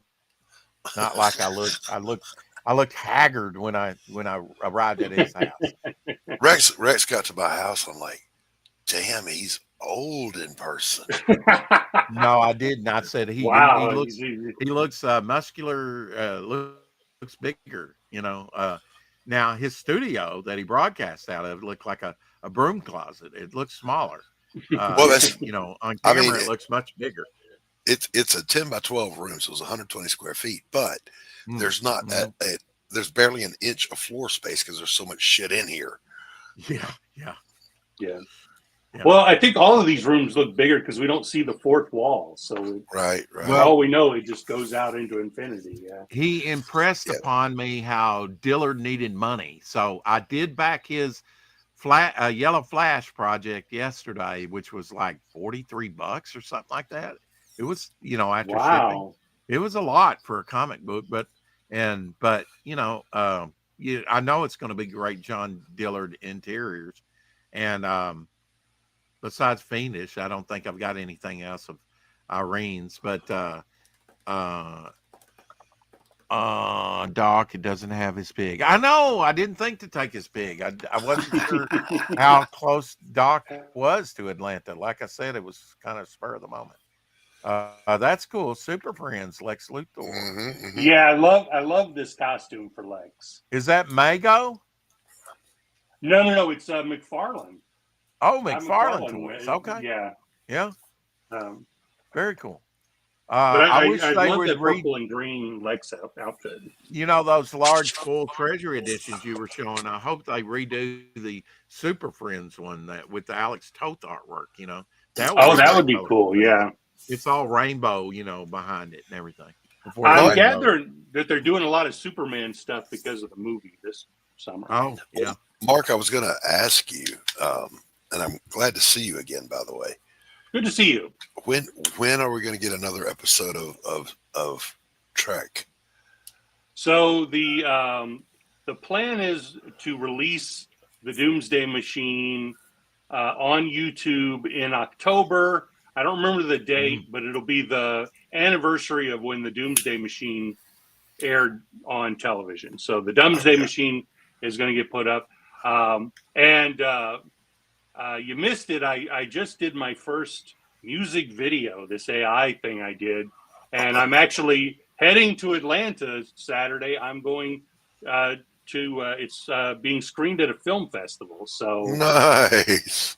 I'm headed that way and going to see how it's done. First time I've done an AI film, and it's been a crazy thing because I was telling them it took like a day to do it, and then I submitted it to a film festival, and it got selected within like an hour or two. And so 2 weeks ago, I did not have a movie, and this weekend I'm going to see it with an audience. Is it the Peachtree Film Festival or? It's I think it's a new one. I think it's called Micro Shorts is the main one, and the one I'm doing is the AI Film Festival because this was an AI thing. No, I meant the actual event. I forget. Yeah, the actual event is like I think it's called Micro Shorts. Okay. It's going to be at the Limelight Theater in downtown, or near downtown, and he says, which I guess is some kind of indie theater. The awards or whatever doesn't start till like 11:30 at night. Yeah.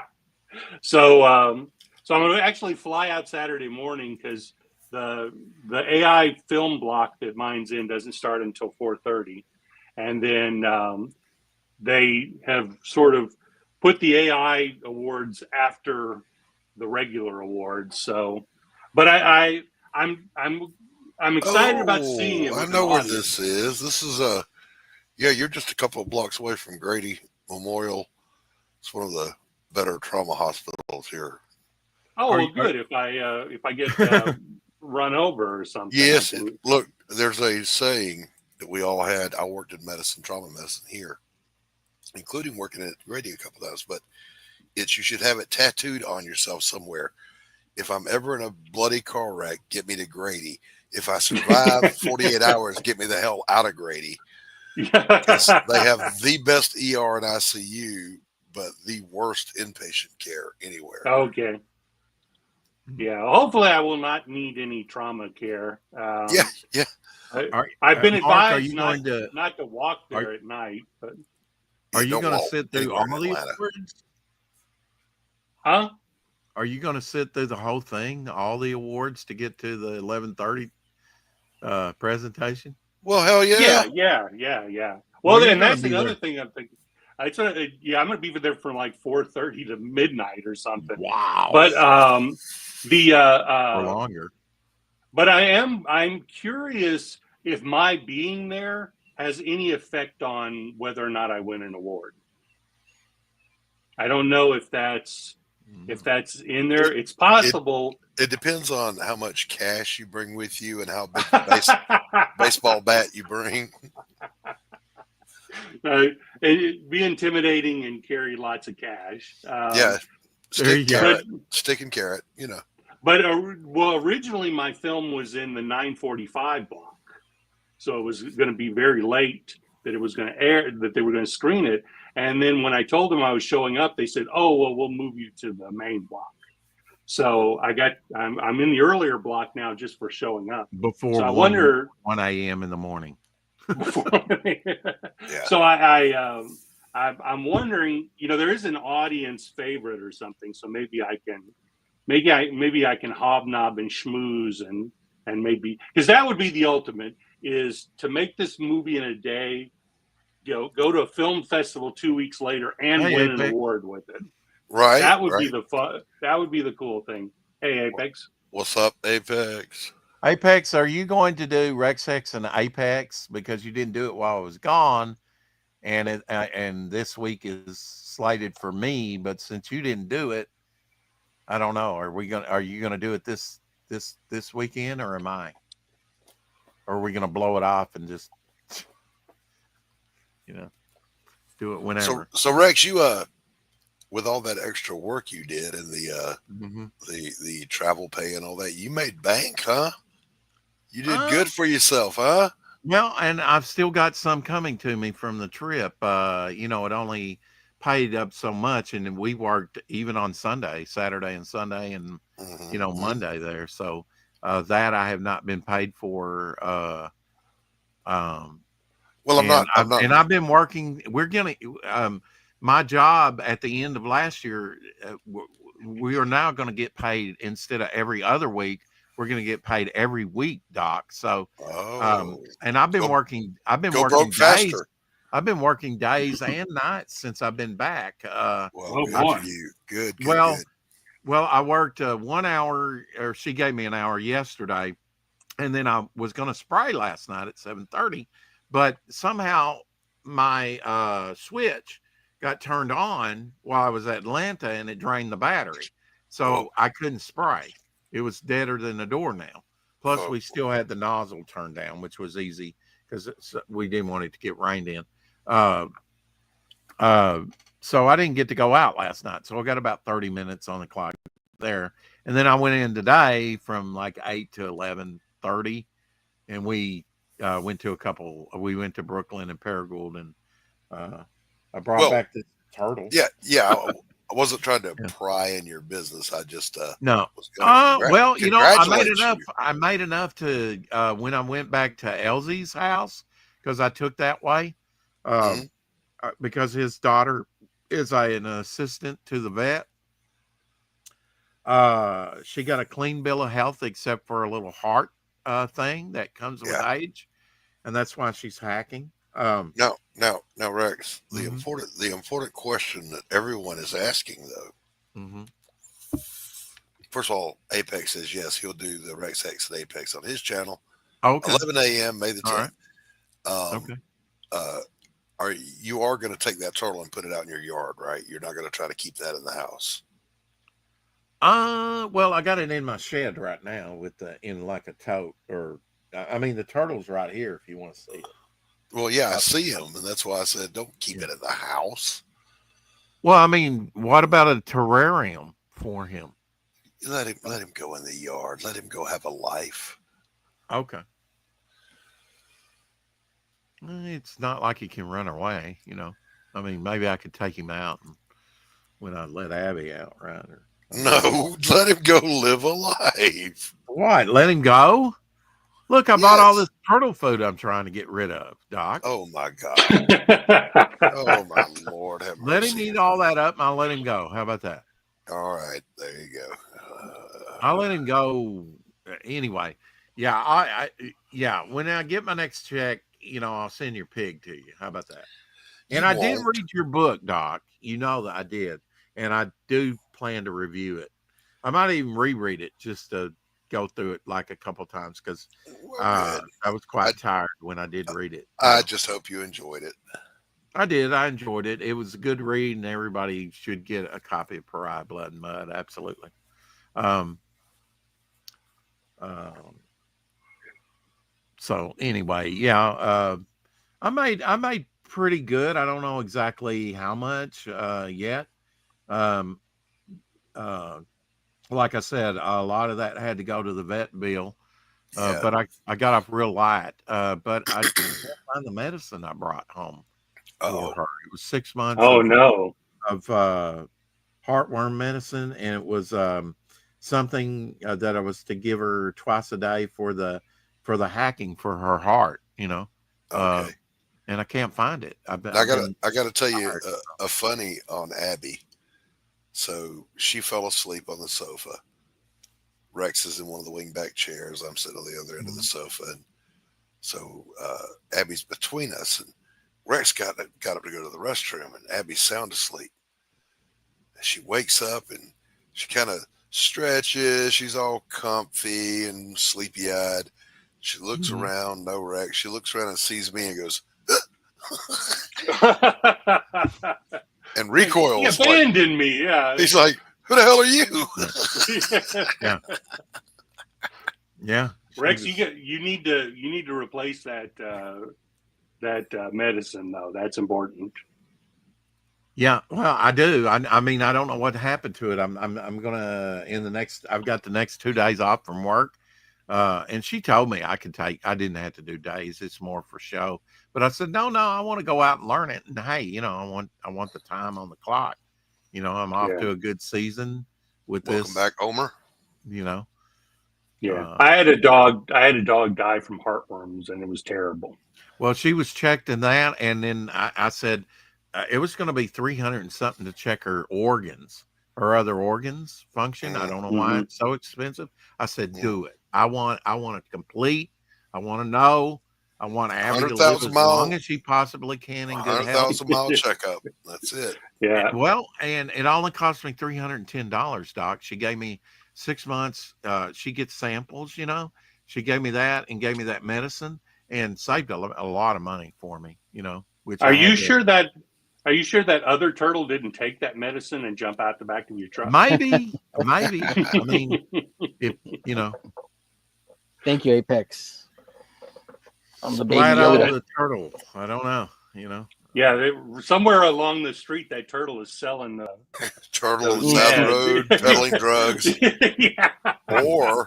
or Mark Turtle took the drugs and suddenly develops ninja abilities. Oh, there you go. You may Yeah, have the inadvertently ooze. created Yeah. a Teenage Mutant Ninja Turtle. Yeah. Carrie, I have not read A Damn Dirty Thing because it hasn't arrived yet. Anthony hasn't sent it to me yet. I'm waiting on Yeah, that. it's been sent. You should be getting it any day. Okay, yeah, I'll be looking for it. It may be out on the stoop right now.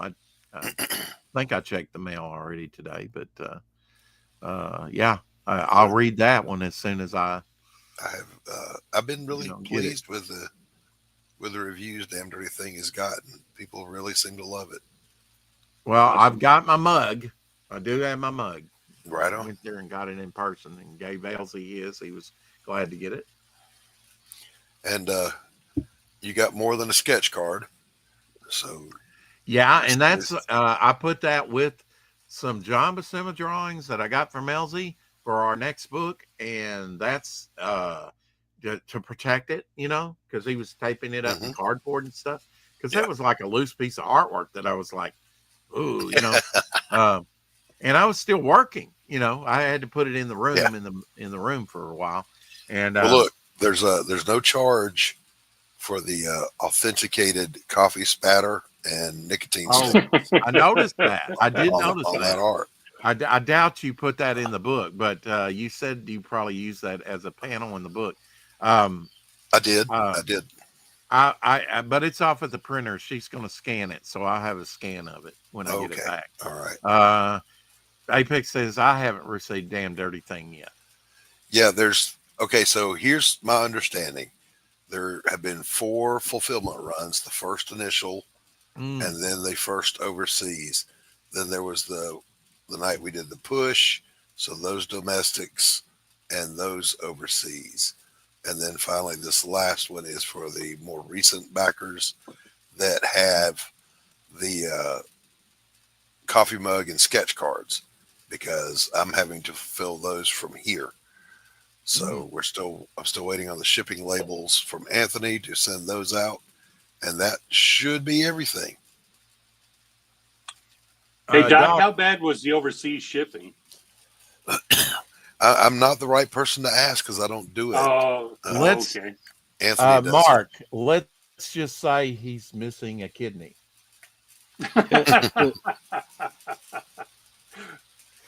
While I got my screen pulled up here, this is what I was doing. Fulton County, Roswell, where they got the UFOs, and Fulton County. Look at all those Wrong. streets and all those. Look Wrong all those Roswell. red dots, and these were 5-year-old maps. He said, so Yeah. there may be even more than this. And this was the area we were doing. This at the bottom was like an hour away from where we were at. And that little square up in that upper part was about 15-20 minutes from the motel where we were at. And I wound up like almost an hour away at Augusta Airport almost. That's a good little ways away from here. Yeah. And I asked Rex this, Mark. I don't know if you know, if you're ever in Atlanta, and you will be, if anyone gives you directions that include Peachtree Street, you better make sure which Peachtree Street, because there are 400 of them. That's true. Yes, indeed. This was the guide that they had at the motel, Peachtree Corners. Peachtree Corners. Yeah. And Shows look, somebody running from a mugger right on the cover. Yeah. Yeah. And they also had this, Doc. This was laying out there on the table. So I got it. Town Center, Peachtree Corners, City Hall. Yep. I don't know. Different maps here. Yep. Of the area. So yeah, the part where you were at, that's Alpharetta. That part of Metro Atlanta is kind of upscale. So you weren't. Oh, it was, yeah. You weren't Xavier. Now Sam, he had the bad parts with the Crips and the Bloods and the Stone people that were out of their mind, on crack. He kind of had that area. Thank God I didn't. I had very nice suburban, very nice homes, and but now Xavier, he went by an $11 million house, and let me tell you, that thing was incredible to look at on his phone. Yeah. $11 million goes a long way in Georgia. It really does. Yeah. That was. I mean, it was the parking. It had like 2 garages, and they were huge. They looked like public garages. $11 million. Keep in mind, real estate in Georgia. Keep this in mind. Julia Roberts bought a town in Georgia. Oh. She bought the whole town. Yeah. Didn't Kim Basinger do that somewhere too? Kim Basinger, I think, bought a town. She back may in have. the day. Yeah. She may have. And why you say? Because it was cheap. Yeah. Doc told that Dark Gift he cheated me out of the authentic smoke scent. And yes, that is the thing that you do get when you go to Doc's immediately when you go in there is the authentic smoke scent. Absolutely. Overseas shipping for Doc Spooks was good price. Carrie said. Oh, okay. Good to know. Good to know. And she got the comic and the novella. So make of that what you will for comparison for shipping. I may have to go in and just back the novella if she didn't give me the novella. I guess I don't know if she got me the mug, maybe the novella and the book. You I'm got not sure. the you got the comic book, the novella, and the Okay. mug. Okay. I'll read that. And I also got Darren Wagner's. You gave me one of his I that he did. came out with last year in 2024 to read with the Hmm. John Dillard cover. I Hmm. showed that yesterday. Hmm. I have not started on that. I didn't want to, read too much. I just read your comic and I thought, well, that's enough, because it was a, well, at that point you'd read the best, so you were like, well, nothing else will match up.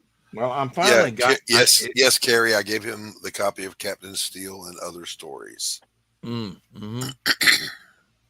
Captain Steel. Yeah. She says good read. Wow. I didn't even know. Was that crowdfunded or what?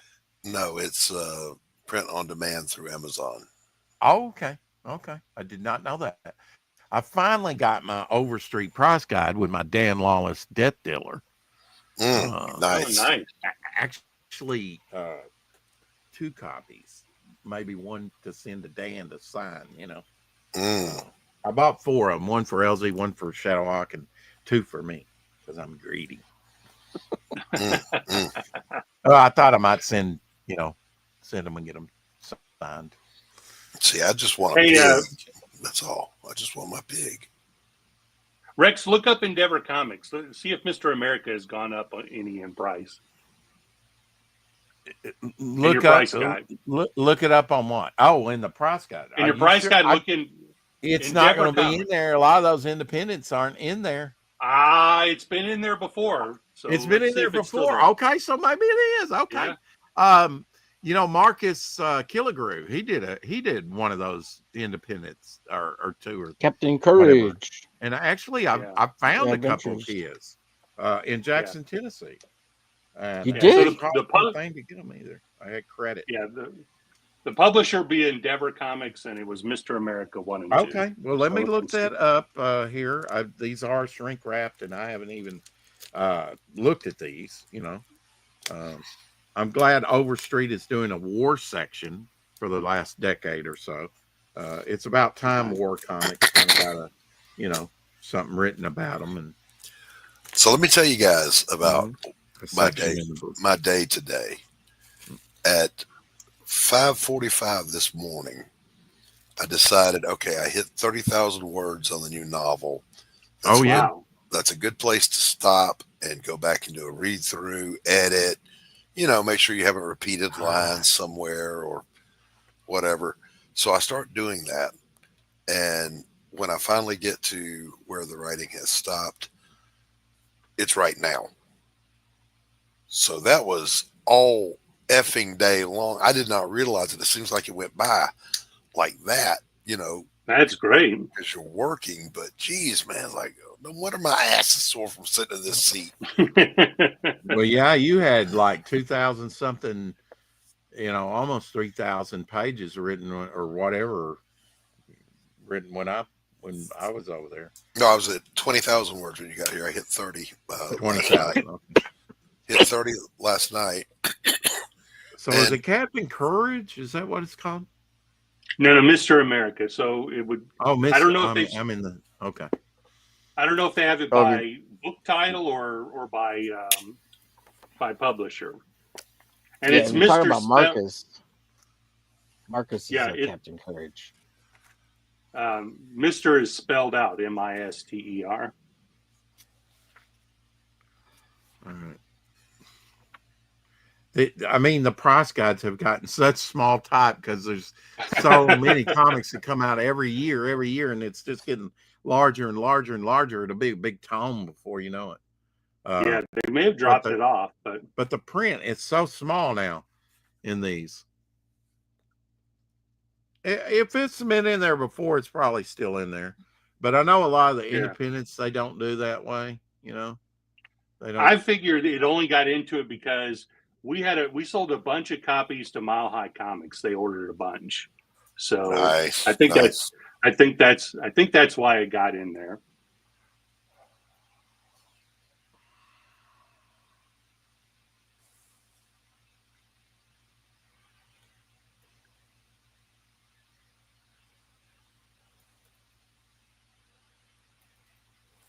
Mr. Blank.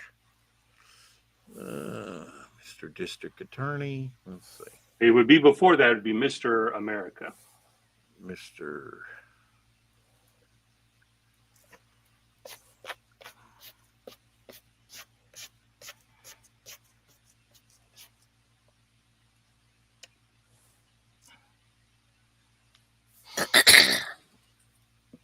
Mr. and Mrs. Beans.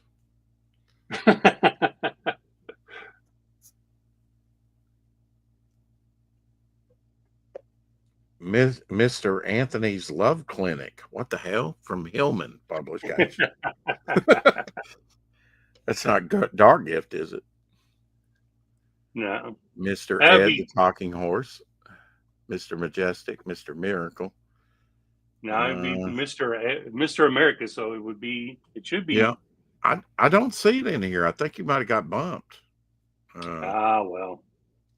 Mr. Mystery. I've seen some of those. I think he's got a top hat. Mr. Monster. Miss Peach. Let's see. No, it's not in here. Check to see if Marcus is in there. Captain Courage. The Adventures of Captain Courage. I think that's the full title. Yeah, I've actually got a couple of those. Yeah, which ones did you find, man? Did you find the original? The one with the Rich Buckler and Joe Cynic cover? Hey, Rex, were you looking Mr. MR or Mr. MISTER? Whatever I could find. The first Mr. spelled out is Mr. Blank. Okay. MR is like Mr. Anthony's Amazing Love, Mr. and Mrs. there. Designation. Yeah, Mr. must and have dropped Mrs. off. J. Evil Scientist. Mr. and Mrs. Beans, and before that, it's all Miss, Miss Fury, Miss this, Miss that. That sucks, Mark. Oh, that sucks. I know. I'm crushed. Mm-hmm. Let's see, Captain Courage. It's totally worthless now. It's not on there. I know. I'm not buying one now that it's not in there. Just kidding. I'm just kidding. I'm kidding. Captain. I saw a couple of them on eBay for $8, so somebody's still trying to sell them. Well, the good thing about those indies is like this is rare, low print run, and people ask whatever they want from them. Yeah. There's one called The Bog Swamp Demon, and Ethan Van Sciver even did a cover for it, and I've got a copy of that, of his version of it, along with the other versions. And that was his first publisher that he went with, I think. Hall of Heroes. Let's see, Captain. Let's see. Were you able to find the Captain Courage with the black and white and red cover? Captain Canuck. Let's see. If I can get past the Canadians here. Captain Carrot. Captain Carter. Captain Confederacy. I've got some of those. Captain Courageous Comics. How about that? That's it, isn't it? Well, does it have this character? Oh, you can't. It doesn't have a cover, right? Well, this is Fantastic World. I have that one. That one. Isn't that Rich Buckler cover? Yeah, Rich Buckler cover. Yeah, Joe Cynic. Yeah, that's an awesome cover. Yeah, and great title, Fantastic Worlds. Yeah. I've actually found that, and I know where I found it, and it didn't cost me anything either. Okay, I think I got this between 8 and 12 bucks. There's actually a Captain Courageous Comics from 1942. Wow. Captain Crunch Comics. Nope. Captain Davy Jones. So Captain Easy. No. Only Captain the original Captain Courageous Comics for 1942 in there. Not in there. How sad. Yeah. I have that one and another one. That's issue 2. I have issue 1 as well. It has kind of a yellow monster on it. Yeah, but that one doesn't have Marcus's character in it. Oh, okay. Well, yeah, it's only this issue. That I had. Yeah. Oh, okay. So there's Well, only two comics. One is the one Marcus and his friend self-published and got printed, which is The Adventures of Captain Courage, with a black and white and red spot coloring on it, and then this one. Those are yeah, the only that's two. cool when they just go with black and white and some other color, for the Yeah. spot coloring. I like He that. said they had most of issue 3 done, but they split up and never put it out because I think there was 5 pages left to do on it, and That's sad. they didn't want to spend their own money anymore. So Yeah, but that's an awesome title and an awesome cover. So You got there, what Mark? number? So this is the last time I bought one, which was number 34. 34? Wow, that's going back so there, dude. I know it's going back, but it was still there back then. I don't know if you can make it out. It was between Miss Victory and Mr. and Mrs. Beans, and so it was there at one time. Well, your text is bigger than this because this is microscopic nowadays. Look at that. I mean, yeah, that's just. And they've even probably cut down on the covers that they show because there's so much to get in here nowadays. Yeah, the top is smaller. I was trying to see picture. This is the 53rd edition, and this is last year's. Okay, so this is with the Dan Lawless variant. Yeah, this is almost 20 editions ago. Mm-hmm. Yeah. Yeah, I was looking to see if there was a year in here, but I couldn't find one. Hello. What's up, Montoya? He's an avid follower of the Hump Day Show. A color section in here. Remember they used to do some of the featured covers in color? Yeah. It kind of stood out. This one has a bunch of color ads in this one. Mm-hmm. Oh, wow. Carol Danvers had her own comic book? Really? I was flipping through there and I saw Carol Danvers as a title. And oh, yeah. Okay. This is, what is this? Oh, True Believers. Okay. So reprint type stuff. Carol Danvers, maybe with the new cover. That's wild. Those are probably some of those Marvel dollar comics. Yeah. This one's got some Big Little books. Yeah, now the Big Little books, are cool. And they actually have a whole section, I guess, of Big Little books in here. Well, that's that might have been featured that time. Yeah, I think so. I've got some of the older ones. Wow, this has got a fold out ad in it. Okay, so this is featuring like Frank Frazzetta's Death Dealer with the Molly Hatchet cover and stuff. Yeah, that usually they go with slick stock on the ads and on the like the covers. I'm not seeing a special section there. I'm glad that did your we got a chair stream out of Mark. I knew if we waited long enough we get a chair. Yeah, stream. but the cover is fallen off. But this is the first one I ever got, which was number 13. Wow. Okay. I'm not seeing like a special. It's got a page of decoder rings. Okay. So here we go. They do have it. They do. Oh, is it there? It's in the very back. No, you're getting overexcited. I want to be back in the book. Now they call it Mark. They call it Overstreet Hall of Fame. Absolutely, I'd want my book in there as well. Devil Flyer.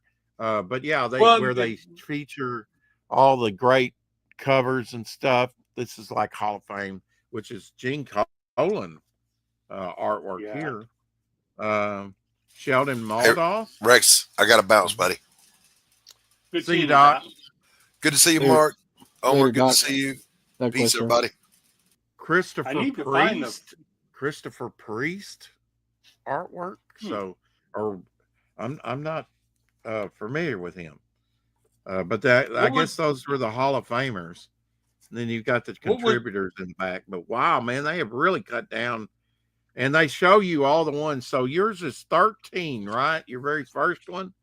yeah. Um, yeah, It had a 13. it had a I've got Don it had a Don Newton cover with Superman, Superman, Wonder Woman, and Batman, Batman and right what? there. Yeah, yeah. Yeah, I It bought was a that one. beautiful cover. Yeah.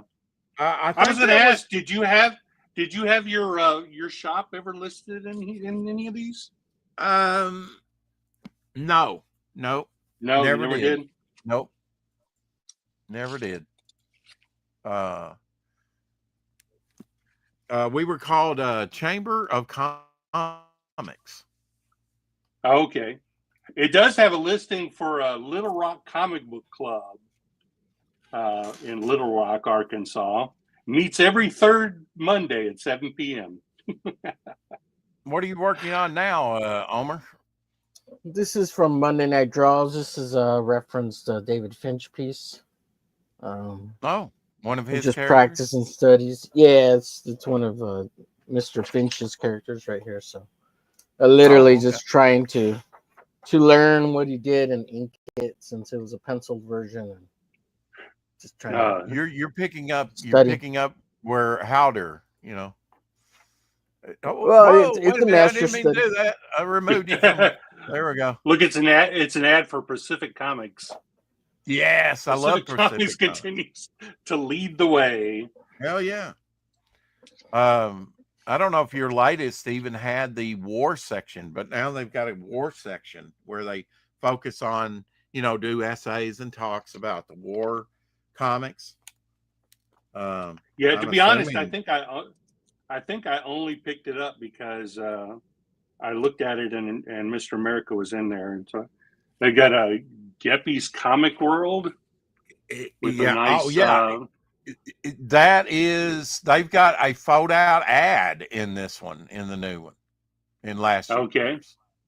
Yeah, got some. Yeah, they're Quest big. art there.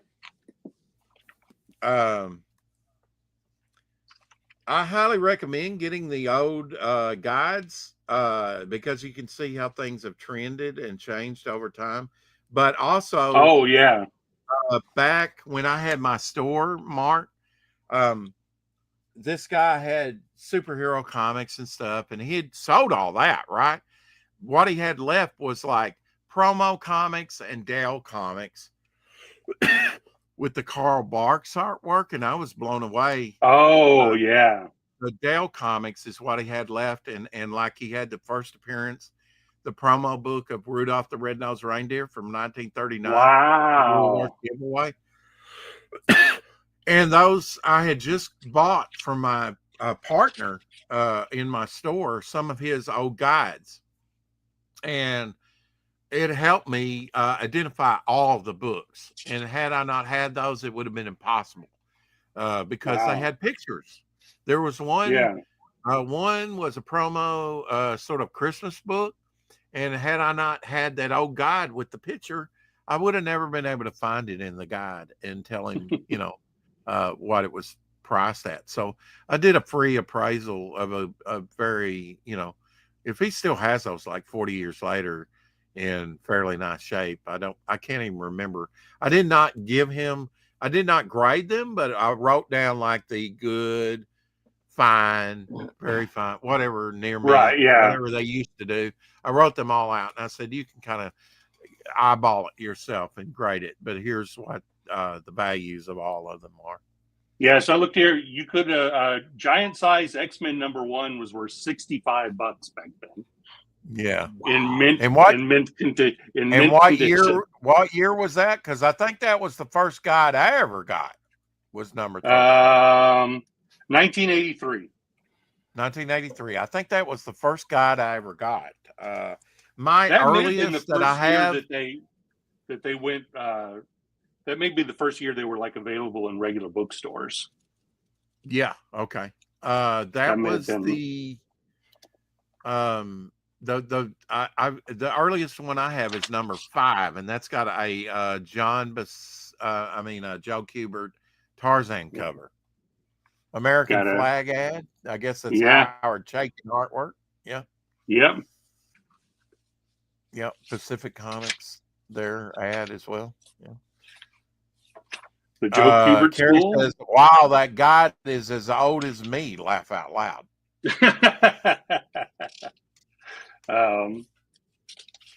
I've got. Oh man, I must have I gone love through them. this thing a million times, man. Well, yeah, you worn the cover I off. yeah, I used to just look at all this stuff. There was no way I was going to ever be able to get. Mark, I meant to ask you, and I think it was at Buffalo Wild Wings that we tried that. Or no, it was at Papa. What was it, Omer? Papa Doe. Papa Doe's. Okay. Alligator tail. It was actually good. Fried up into cubes or whatever, small bites. It was good. It was real good. And it's called a Garmin. Garmin. Not a gay man, a Garmin. Yeah. Well, I didn't want to offend you. That's how. I wasn't offended, sir. Oh, okay. All right. That's how Rex gets directions. He needs a man on top of his dashboard. A gay man. Yeah, with on top of his with dashboard. one of those grass skirts, from Hawaii. Yep. Get jiggy with it. Yep. Look at this ad for Capital Comic Company. Look how cheesy it is. Now, Capital Comics is what we use because Diamond wasn't around in 1982 and 83 when I had my store. Mm-hmm. See, I was only like 16, 17 in high school. So I wasn't the principal. I wasn't the guy that did it. I was just Dave wanted to do it for a while, and I was wholeheartedly went into it with him, and clearly somebody's girlfriend who ended up in in their ad.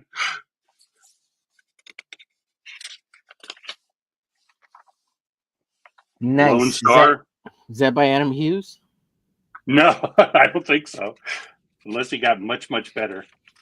Shadowhawk says back then $65 might as well have been $1,000. No way I could justify buying one even in 83. I bought original artwork for like $60 a pop back then in 85 that's and 86. Crazy. I mean, John Byrne artwork for $60 a page, and now it's worth how much? And some other artists too. Yeah, it's crazy to think in 83, this is before desktop publishing. So they were laying this thing out. Mm-hmm. They were using. They were doing Mile High paste Comics probably. Yeah, they were doing paste up. Yeah. Yeah. And Xerox machines. Mm-hmm. Yeah, they were sending them art, and they were putting all these together. Let's see, Action Comics #1 was it was still pricey, but not too bad. A mint condition Action Comics #1 was $14,000 back then. If you could find one, though, that was the thing. If you could find it in mint condition, and right, yeah. I don't even know what the designations they have now. Let me see here. And it did have the warning that they that some people would tear the cover off the famous first edition and try to sell that as being the real thing. Didn't they have less designations? Because now they've got good, very good, fine, very fine, very fine, / near mint, and near mint minus, and there is no mint. Here it's good, fine, and mint. That's all. Yeah, see, they didn't have as many designations as they do in the new one.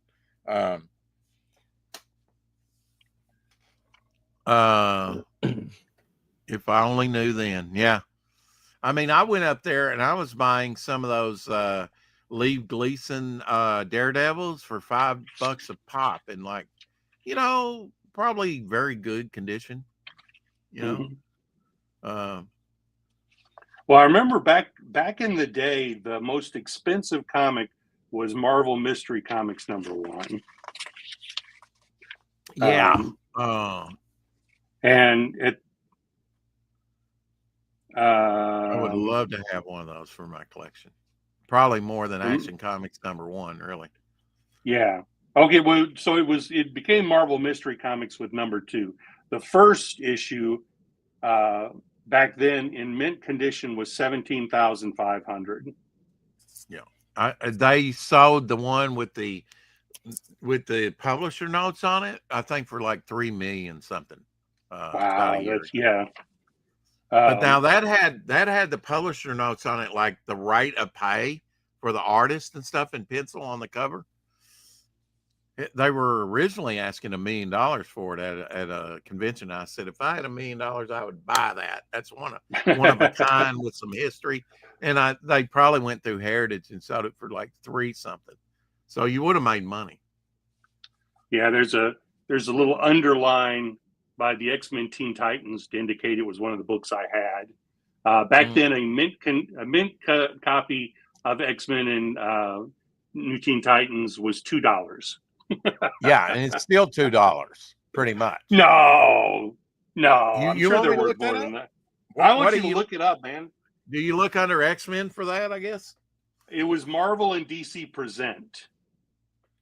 Oh, Billy Tucci's got a She cover in here in the S's. Oh, this is before She, so I don't have any She in this. This is not pleasurable anymore.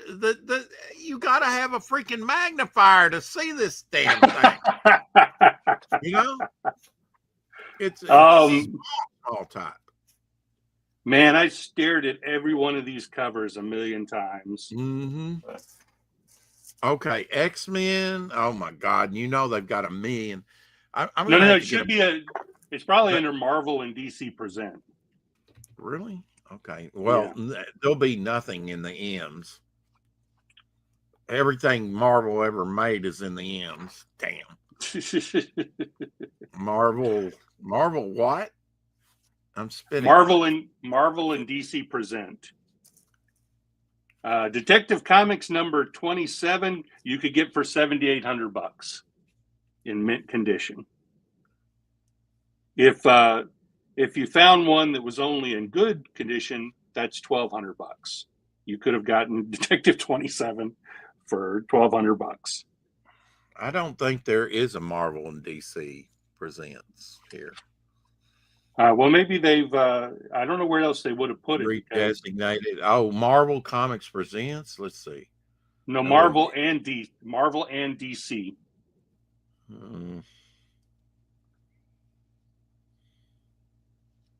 Marvel Comics Digest. Let's see.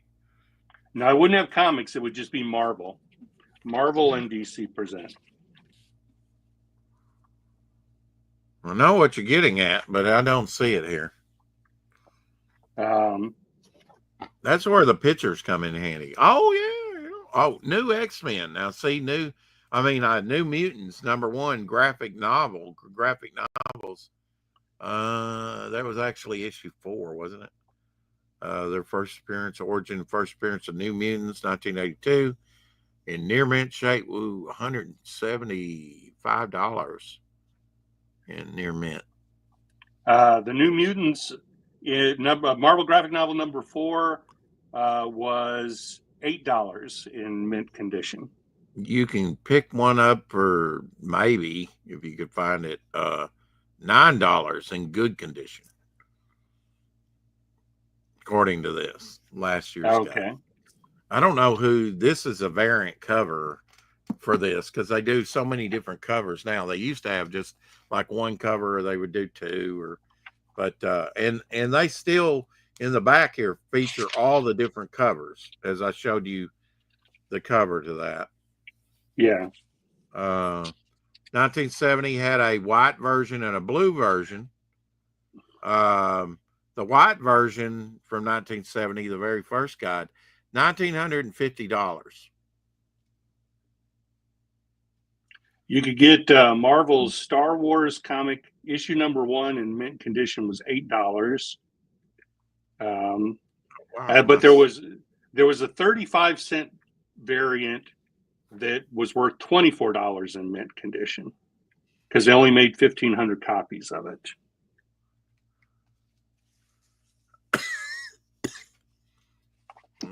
My soft cover of number 5 is, of course, I don't know if this is supposed to be like mint shape, $155 for the soft cover. Wow. Wow. Mine's not in that great shape though. Yeah, some of the price guides have really went up. I'm glad I kind of invested in them when I did. On some of them, you can generally find the old price guides. They're like, it's old.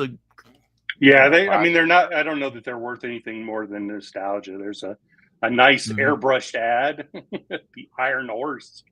No, Mark, you weren't listening when I said I did a huge collection, appraised a huge collection, and I couldn't have done it without the old price guides. Oh, well, I guess that's true. They do have their usage in finding out stuff. Comic Scene. I used to read that. Loved Comic Scene. That's a wild. No, this isn't the magazine. This is before. This was this was a shop. Some romance comic covers. Romance Trail. You can get a Western romance comic.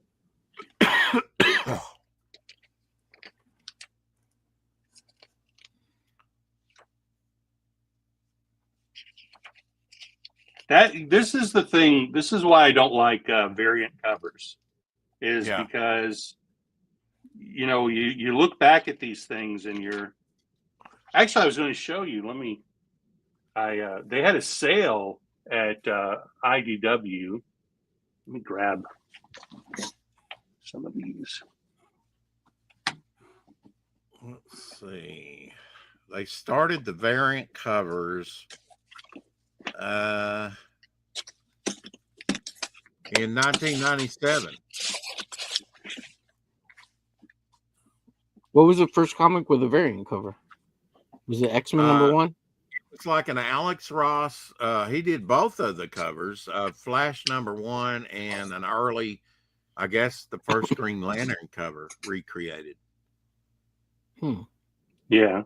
Well, the X-Men #1 did have, was it 5 different color covers? Yeah. Are those considered variants? I thought they were. I would assume so. That's basically what they were. And then you had the pull-out one, which was the whole poster, right? So wasn't that like in 96 or 90, 92? I would say 92 sounds closer to when it was. Right.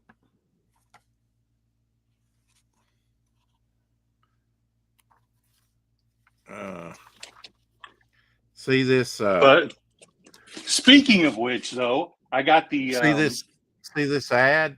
That's very expensive to do, where you fold out. Yeah, like that. I wonder what they had to pay. Probably about 15,000-20,000 to get that thing put in the price guide. What you got there, Mark? So this is the Jim Lee artist edition, X-Men artist edition. Mm-hmm. And since we were mentioning it,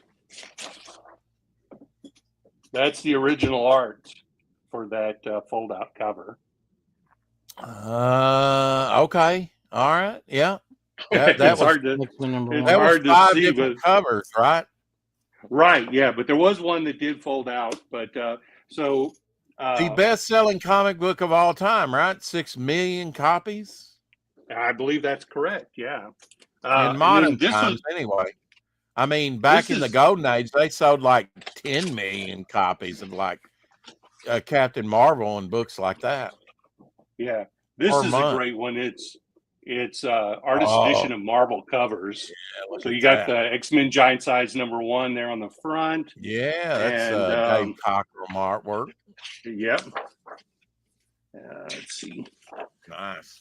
Don't threaten me with a good time, Mark. Look at this Art Adams. That was the classic X-Men #1 there. Oh, yeah. That was a beautiful cover. And I think those are both classic X-Men. Some Art Adams there. Man, I loved Art Adams. Some more. Oh, Art he's still Adams cranking with it some- out. He's still cranking it out, man. I got an art book of his that was really good. The dinosaur one on Kickstarter. Yeah, I got that one too. got some long shot covers there. Yeah, he did that long shot little limited series, didn't he? Yeah, I think that was the first thing I ever saw him do. Nice Doctor Strange there. But now that's not all Art Adams right there, right? No. We're going on to other people. Got some Avengers. Oh, yeah. Oh, I've got a double cover of that one on the right.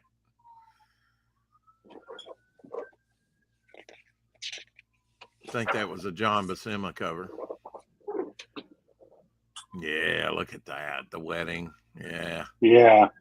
It's awesome because you can see the paste up. You can see where now the one with Quicksilver there and Goliath reaching for him, or Giant Man, whatever he's called. I've got a double cover of that one as well. And see there, World Color up there did the printing. Yeah. I used to work for World Color. That's number 99 on the left. Yep. That's a early Barry Windsor Smith artwork, isn't it? Yeah, look at that. Probably Rich Buckler on some of those.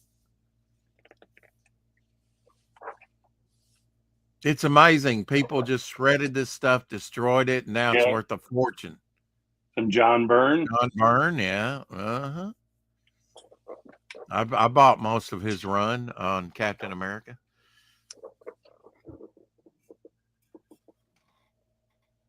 Yeah, Fantastic Four, yeah. I actually had a production piece to that one on the right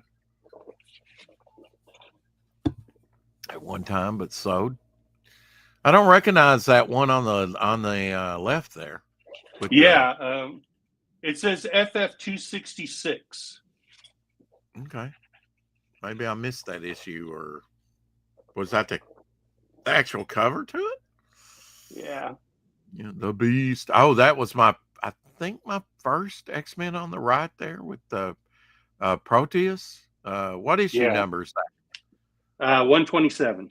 127. I think that was my first X-Men book. Yeah, Death of Jean Grey. Classic stuff. Just one of the best stories, if not the best story in comics, really. Yeah. Yeah, can you imagine owning some of these pieces? Here's some Daredevil and Fantastic Four. Oh, yeah. If you had the original artwork, hell yeah. We could finance our animated empire. Yes.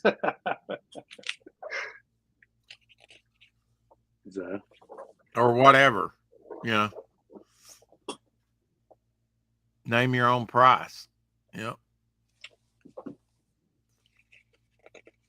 But that's what I'm saying with the variant covers. I look at these and boy, do I get taken back by seeing some of these covers. And if it was a variant, you wouldn't have the same emotional impact because there were just bunches of them. Here's The Coming of Falcon and Howard the Duck. Was that his first appearance?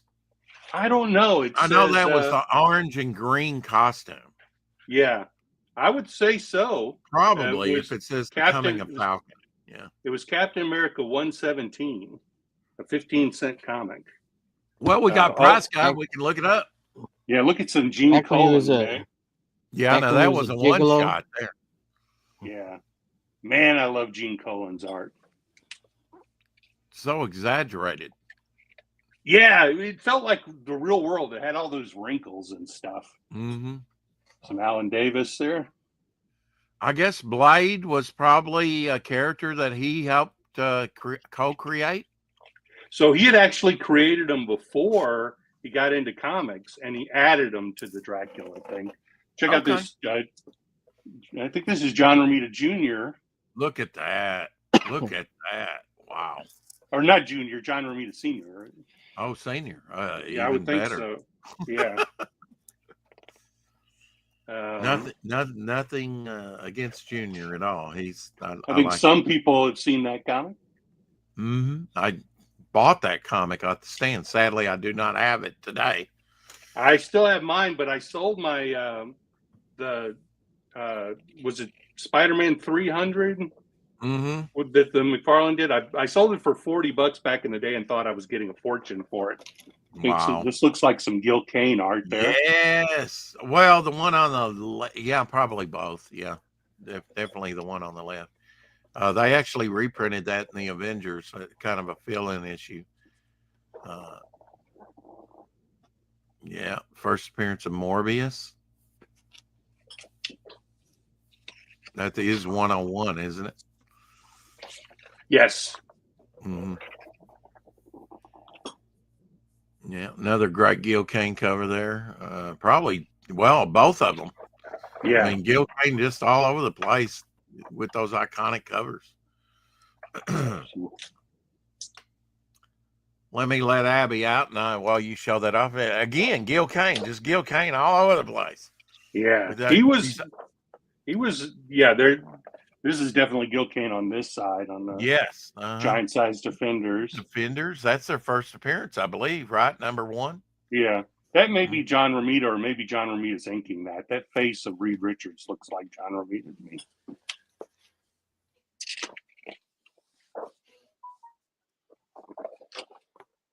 Yeah, there's the art from Giant Size X-Men number 1.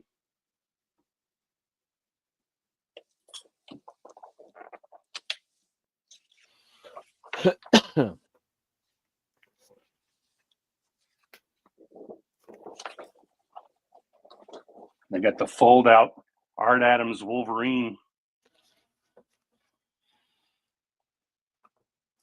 Just beautiful stuff. Mike Zeck, Captain America.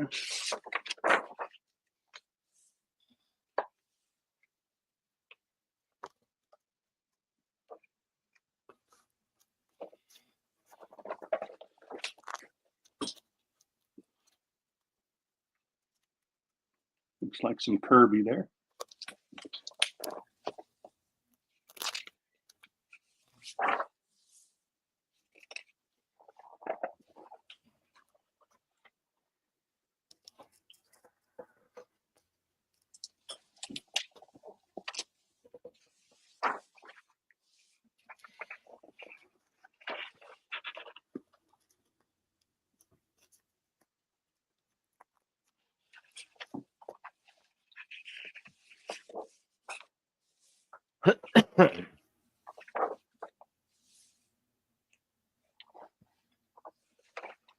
Mike Mignola Punisher cover there.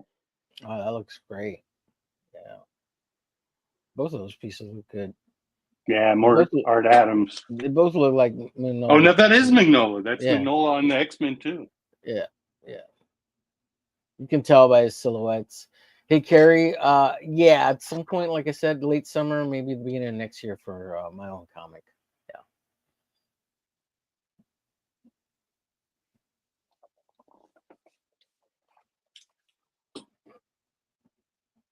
Who are those guys? Who's on the... I think it's Frank Miller on the Daredevil. Is it Brett Blevins? No, it's Mignola on that X-Men Classics cover. Yeah. That was the X-Men Classics where they were reprinting the right. And here's some more. What's up, Peter, in the chat? Some more Frank Miller. Oh, yeah. Electra. Yeah. Daredevil. Love being able to see that white out in there. Yeah. It's always fun. See the process.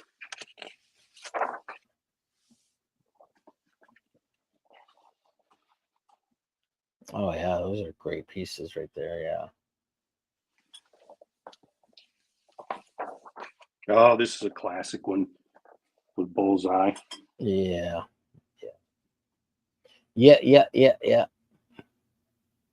Muy bueno. That's it's not Zipatone. That's that paper that you used to be able to buy that if you used a brush you with put the right chemical on it. it would bring out the Ben-Day dots. Yeah. I remember them getting in trouble for that cover with That the gun. With Yeah. the gun, yeah. That Black Widow piece, is that Miller too? That's a great piece.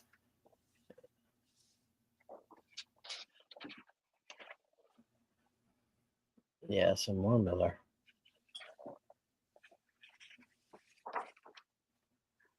Oh, the Frank Miller. A little Wolverine. Frank Miller there. Yeah. Frank Miller. Well, is this still the same book? Yeah. It's all these great old Marvel covers. And you get to see the little paste ups and the little spices where logos and things. Yeah. Yeah. Hey, Peter.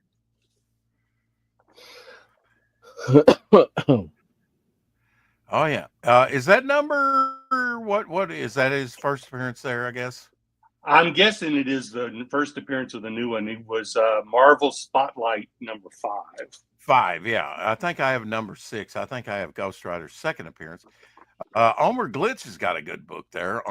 His 300. Oh, that's the one I sold for $40. Yeah, $40, and now you're kicking yourself. Yeah. Autographed by Todd. That's nice. Now you're just bragging. Yeah, well, he mentioned it, so I thought I'd pull it out, could make him feel bad for selling his book. I do feel bad, yeah. Omer Glitch always loving to pull it out. Yeah. Look at this one real quick, since this is a fan favorite too, right? The Marvel. Oh yeah, the holidays. That's Art Adams. Yeah. Yeah, he mentioned you liked Art Adams, so this is one that and that's a wraparound cover too. Yeah, it is. Yeah. Mm-hmm. Well, I don't it's got the backing, so yeah.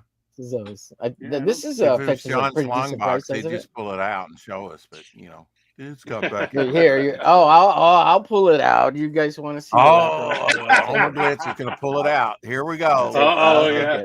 Somebody clip that. Yeah. Mark, that looks like a comfortable chair, is it? It is a comfortable chair. Mm-hmm. Yeah, my old chair sucked, and I went for the best one I could get. Oh, look at this! This is one of the first times I got into Marvel Comics was Contest of Champions. Oh yeah, and that was the first big event, Contest of Champions. I think it was the first limited. There we go. It had one of the first. Okay. Had Santa Claus on there. I forgot. Yeah. Yeah. And right where your finger is, you got Paladin. That's right under Banshee. Yeah, he's a mashup character. So this is a glued spine, right? So you can't square bound fold it out. Yeah, it has a little. It doesn't quite match up, does it? Right. Yeah. And you can't extend it all the way out without ruining the comic. I think Marvel Comics calls Santa Claus a mutant, don't they? Yes, they do. Yeah. That's hilarious. Yeah. Who did the interior artwork, or was it a lot of different artists? Who did the it's a bunch of different. It's a bunch of different. Okay. It's 91 is it when it came out. Here you want to see interior artists Dave Cockrum, Walt Simons, Arthur Adams, Al Milgrom, Joe Rubinstein. That's a cool Cockrum splash page there. Yeah. Where they're gathered around the Christmas tree. Yeah, you got a bunch. There's quite a bit in here. Different guys. So you don't get till Arthur Adams till I don't know, a few pages in here. Here we go. Arthur Adams here. Yeah, I think he was slow, so he didn't do a lot of work. Yeah, that's Art Adams there, right? Yeah, it's Art Adams. Look at this babe. Beautiful. Yeah. Beautiful. Yeah, I didn't get into Liefeld and a lot of the Image guys, but I loved Art Adams. I always thought Art Adams was kind of like Michael Golden. I mean, I know they're different artists, but yeah, there was some evolution there. Mm-hmm. This is Walt Simonson here. Punisher story, huh? Mm-hmm. I don't know who's on this store one here. I don't remember from the credits up front. Oh, that looks like Sal Buscema. Let me check here. I only got a glimpse of it, but it Yeah, looked like yeah. Thor, Yeah. Salva Sema. You're right. It is Mhm. 100%. You can tell by the faces. Yep. Yep. Faces are the The greatest girls, thing the to girls' identify faces artists. mainly, and the hair, the hair on the girls. Yeah. Yeah. Ron Friends for Oh yeah, Thor. the Thor Mhm. cover there. Pin up. Oh, John Byrne there on the. Actually, that's a John Byrne piece. That's a wraparound cover on Marvel Presents, I believe. Okay. And Willie Lumpkin or whatever his name is, the Lumpkin. Yeah. Fantastic Four mailman, he was Mailman. on the Mailman. back of the cover, and the like Cyclops and She-Hulk toy and stuff was on the front of the cover. So that's cool to see it in this as well. That looks like an old Season's Greetings. You know, some of these were in the Giant Treasury editions because they did do Christmas Treasury editions as well. True. Yeah. Mark, what's for dinner? What are you going to have tonight? This place, Cowboy Chicken, I like. Cowboy chicken? Okay. Cowboy Chicken, yeah. Mm. Check this out. Look A at little this barbecue. Sinkovich.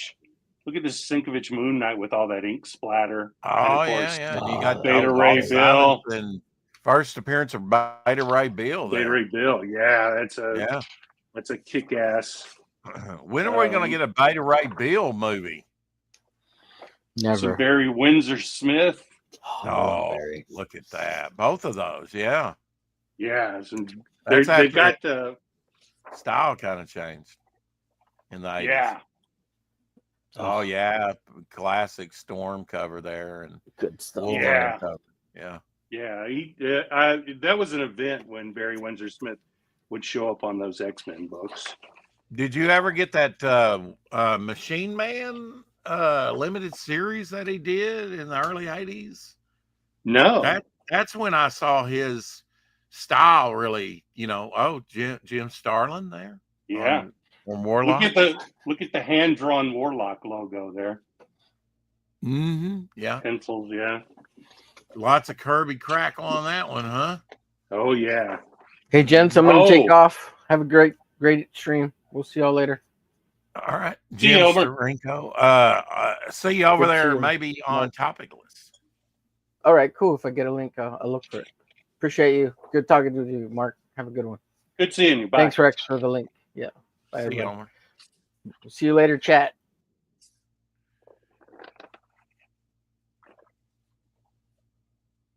Oh yeah, that's a wait a minute.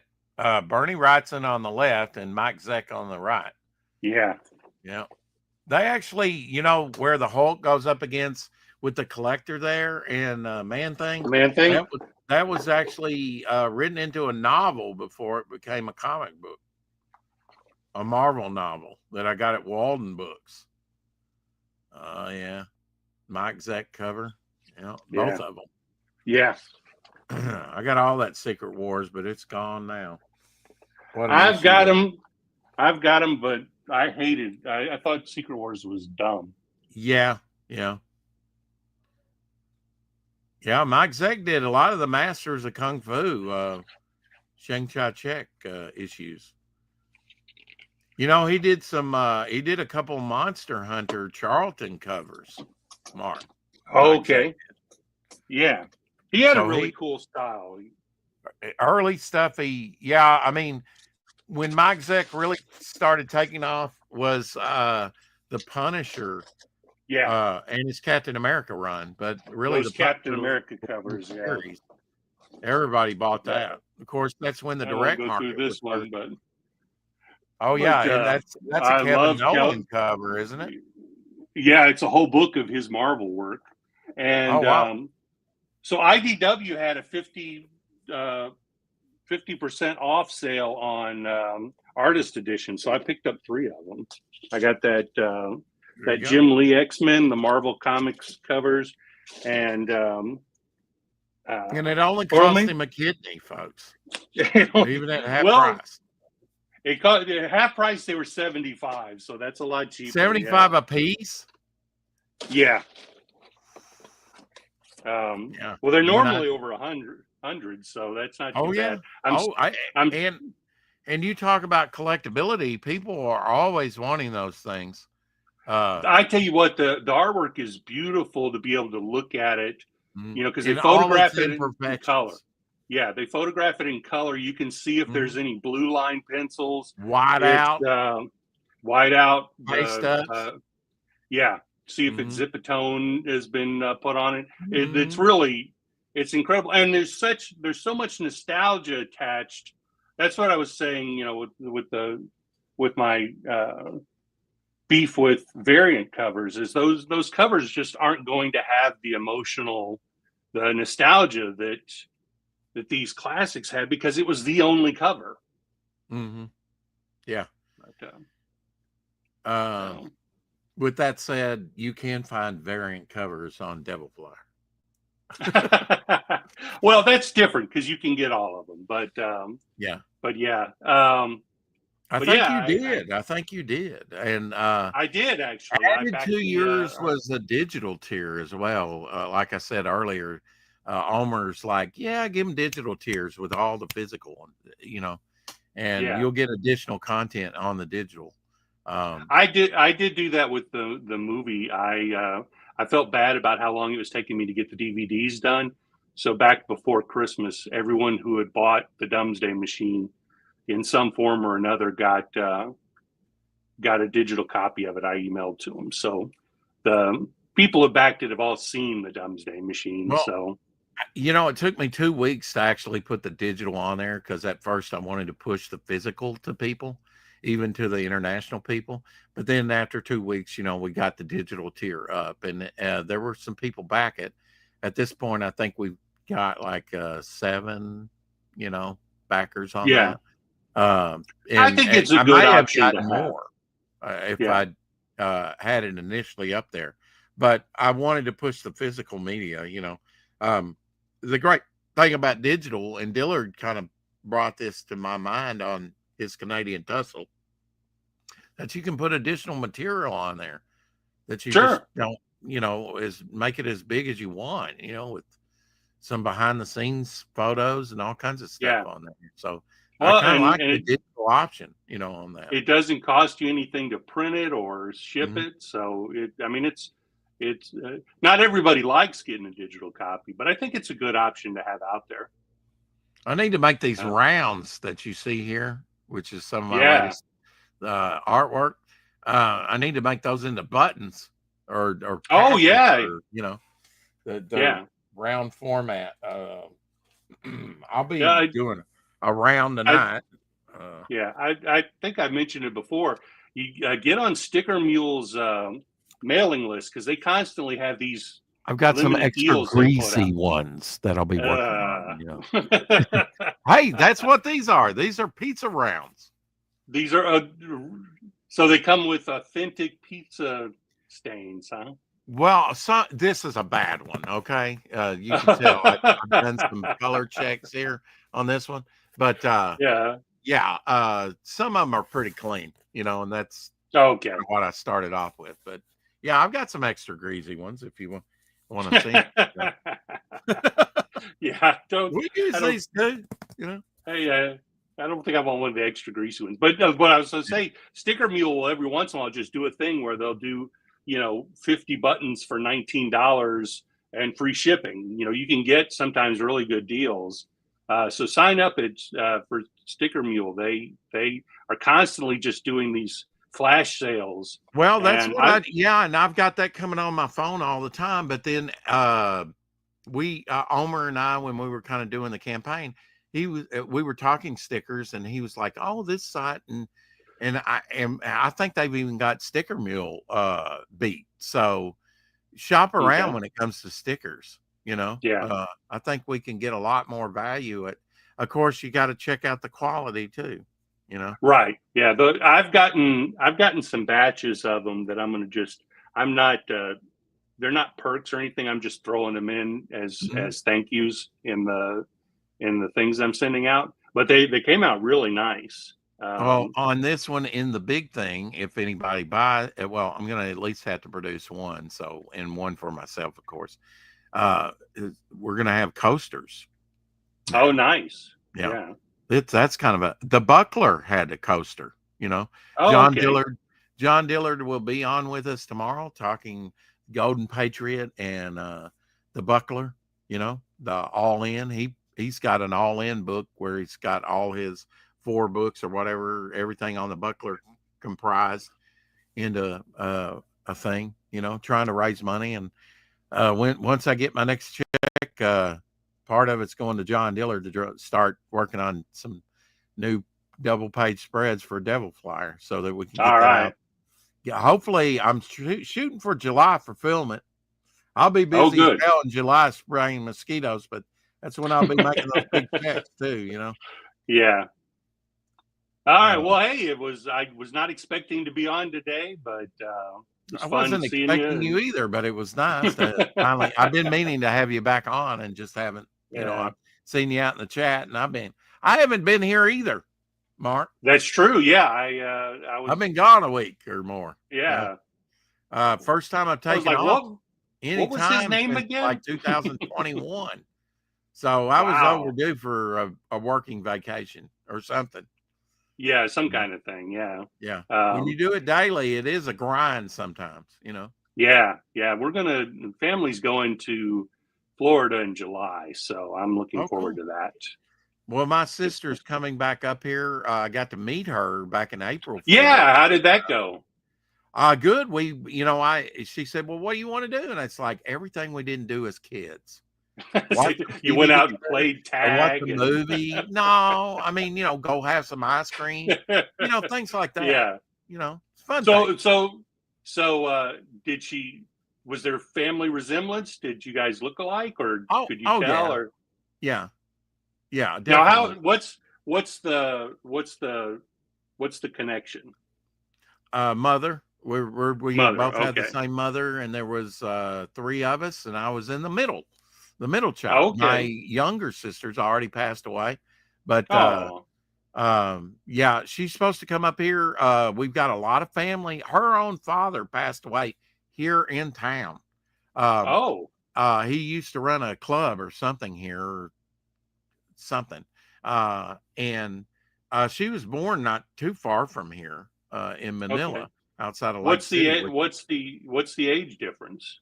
A couple years. I think she's 62. Oh, just a couple years. Okay. I'll be 60 in November. So I think she just turned 62 in March.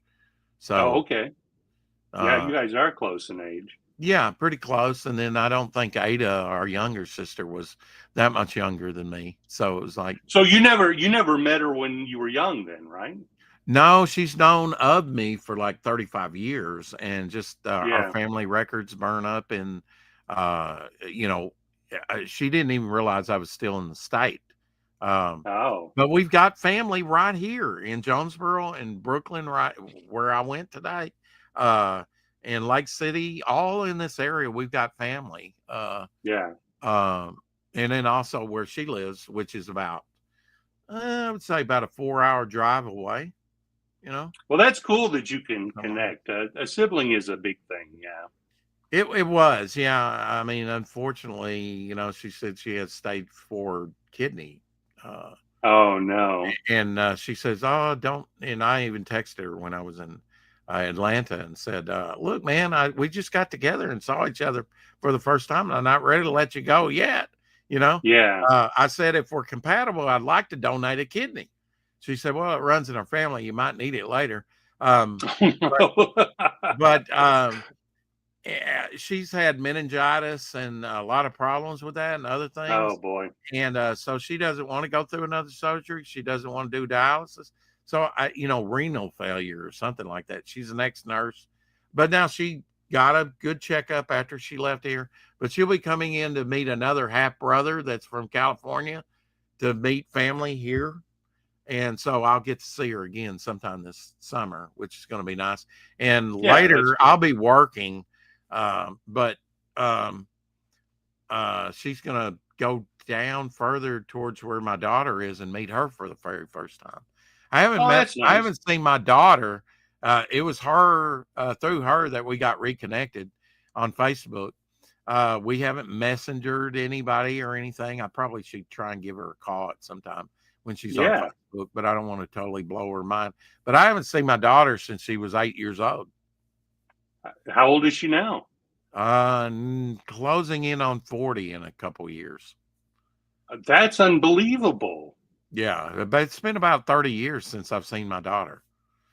But it's Wow. been about 60 since I've, got to meet my sister. Yeah. Right. Yeah. So Wow. it's a pretty wild situation. Well, that's the thing you want to patch up if you can patch up. Oh, absolutely. And I think, she, has maybe 18-month, almost 2-year-old now. Wow. So you got a grand. Happily married for 10 years. I think she had her 10th anniversary already this year. And, I had together and I can meet old grandpa. Yeah, I had a half brother who was 11 years younger than me, and he had a falling out with us. Oh gosh, about 10 or 12 years ago, and wasn't speaking to us. And that's sad. He finally a couple of years ago got back with us, and he was dying of he had liver cancer, I think it was, and passed away. But we did kind of patch things up before he passed away. But yeah, it's so easy to just let things stay status quo, and then we don't have as much time as we think we do. I was going to Atlanta, and I told my neighbor, and a day before yesterday, her son drove up and said, "Hey, Rex," and flagged me down. I was getting ready to leave and do some stuff with Abby, and he told me his mother passed away, my neighbor. So, and she's somebody I've done a lot of yard work for, drove her over to Memphis to doctors a lot. And one time in the snow and blizzard that I did not like, it was dangerous. No, that's not good. But I was just trying to rest up from coming back from Atlanta. And so and trying to give them space because she's kind of a private person. And he just said that she was on her at hospice, and they brought her back, and she wanted to spend one more night at home or something, come home. Yeah. And they did that, and then they took her back to hospice. And so that'll be coming up. I might be going to their funeral here pretty soon. I don't know. I haven't heard anything, but. Well, we're going down to Florida to see my dad, and he's pretty bad. He's well, they thought it was Alzheimer's, but it's Lewy bodies. Lewy bodies. Never heard of that. That's what Robin Williams had, and it's a type of dementia, and it seems that a lot of people who were exposed to Agent Orange get it. Okay. And my dad was in Vietnam, and so he retired from the Air Force and then retired from the post office. Years of both, and so he's got the VA covering most of his medical expenses, but he's been on the decline. You apparently, when you start getting a lot of these dementia things, you get like a cluster of them. So Parkinson is also one of the things he has, and I think to him that's worse than the other stuff because I had one uncle that was in Vietnam, and I don't know if Howard was either. He was. I said, "What are you doing with Korean tags? I didn't know you were in the Navy during Korea." And he's like, "Yeah, apparently, he could have Korean or Vietnam tags. So I guess maybe he was still in during the Vietnam period. I don't know. Yeah, but, possible. Yeah, his younger brother was in the Navy in Vietnam, and he had Agent Orange. Nothing wrong with his mind like that, but skin problems, almost like psoriasis. Oh, okay, yeah. Exposure to Agent Orange, and just from the pesticides that I, hanging out my arm on the door. I try not to do that because I catch up residual pesticide and it almost looks like psoriasis and dries. It's almost back to normal now because I don't do that anymore. Yeah, you shouldn't do. You shouldn't expose yourself if you don't have to. Exactly. Yeah, I mean that's when we were putting out the pesticide. We wore a latex glove on a hand. With what I did in Atlanta. Yeah. You shouldn't have any problem with mosquitoes because I was already there.